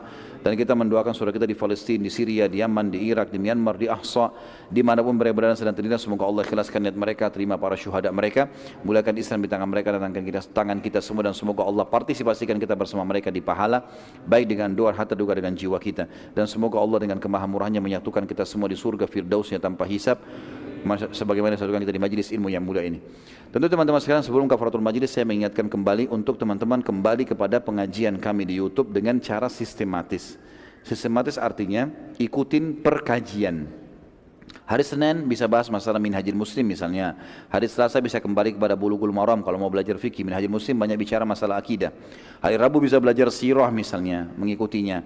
Hari Kamis bisa belajar mahkota pengantin, masalah rumah tangga. Hari Jumat bisa belajar misalnya masalah hadis, ada Riyadhus Shalihin dan hadis qudsi, ada dua bahasan kitab. Hari selanjutnya bisa dibahas masalah al-kabair, dosa-dosa besar. Selanjutnya lagi hari Ahadnya, Sabtu tadi dosa-dosa besar, hari Ahadnya bisa dibahas masalah nawaqidul iman atau pembatal keislaman. Jadi sistematis. Teman-teman jangan cuma ketik Khalid Basalamah, apa yang muncul lalu didengar. Ini sayang, manfaat insya Allah tapi sayang. Tidak sistematis. Harapan saya adalah bagaimana kitab yang kami bedah itu bisa tuntas. Dan insya Allah berita yang lain adalah sirah ini kita akan terbitkan insya Allah dalam beberapa jilid, dan mungkin 3-4 jilid. Berikut kami usahakan insya Allah kalau Allah mudahkan, mungkin kalau ada yang bisa ditangkap dengan foto, misalnya lokasi perang Uhud, lokasi perang Badr, bisa ditangkap dengan foto, kami akan letakkan nanti dalam bukunya supaya lebih jelas insya Allah. Dan beberapa strategi peperangan Nabi SAW dengan anak-anak panah sehingga bisa jelas, oh seperti ini peperangannya dan seterusnya. Ini akan kami lakukan. Kemudian juga kami akan sampaikan teman-teman sekalian, di Jakarta lagi ada pembangunan Islamic Center, dan kami berharap partisipasi kaum muslimin, baik itu secara materi ataupun tentu doa juga enggak masalah. Yang jelas kami berharap bisa dibantu untuk itu, dan ini untuk kebaikan akhirat kita tentu semuanya. Di Islamic Center ada masjid yang diharapkan jadi masjid jami' dan tempat tersebarnya sunnah Nabi SAW. Dalamnya ada kampus dan 2 program. Yang pertama strata S1, teman-teman tamatan SMA kita akan sekolahkan gratis. Mereka tinggal asrama 4 tahun, mereka tamat, mereka akan hafal 30 juz Al-Quran dengan 1000 hadis. Kemudian ada kelas tadribud duat 2 tahun khusus pelatihan dai. Ini juga gratis, mereka tinggal teman-teman yang mau terjun di dai atau sudah jadi dai tentunya, di dakwah dan sudah menjadi dai, atau mau jadi dai, kami latih juga atau dibina selama 2 tahun, insya Allah dengan target yang sama. Hafal 30 syair Quran dengan juga menghafal 1000 hadis. Harapannya seperti itu, dan insya Allah juga di dalam situ ada studio KHB yang alhamdulillah sekarang sudah ada kurang lebih 600 ceramah, dan target kami insya Allah sampai ribuan ceramah. Mudah-mudahan bisa bermanfaat bagi umat, dan ini juga bisa mengaji amal jariah buat kita semua. Mungkin begitu saja teman-teman sekalian, mudah-mudahan bermanfaat. Dan kalau ada yang pernah saya sampaikan tentang kerjasama dengan travel umroh Kasturindo, itu sudah berhenti akadnya di Desember kemarin, yang pernah saya sebutkan namanya kalau ada yang berminat untuk umroh, dan kita sudah berhentikan akadnya karena ada pelanggaran-pelanggaran syar'i yang saya temukan dan saya nasihati tidak mau dengar, maka saya berhentikan. Dan insya Allah akan ada iklan langsung dari kami di KHB resmi, itu travel haji umrah yang akan berangkat insya Allah. Dan ini bukan sama sekali hubungannya dengan masalah komersial ya, ini cuma mengingatkan karena banyak yang tanya bagaimana kalau mau umrah bersama saya gitu, maka saya sampaikan ini. Allahu a'lam. Subhanakallahumma bihamdika asyhadu an la ilaha illa anta astaghfiruka wa atubu ilaik. Wassalamualaikum warahmatullahi wabarakatuh.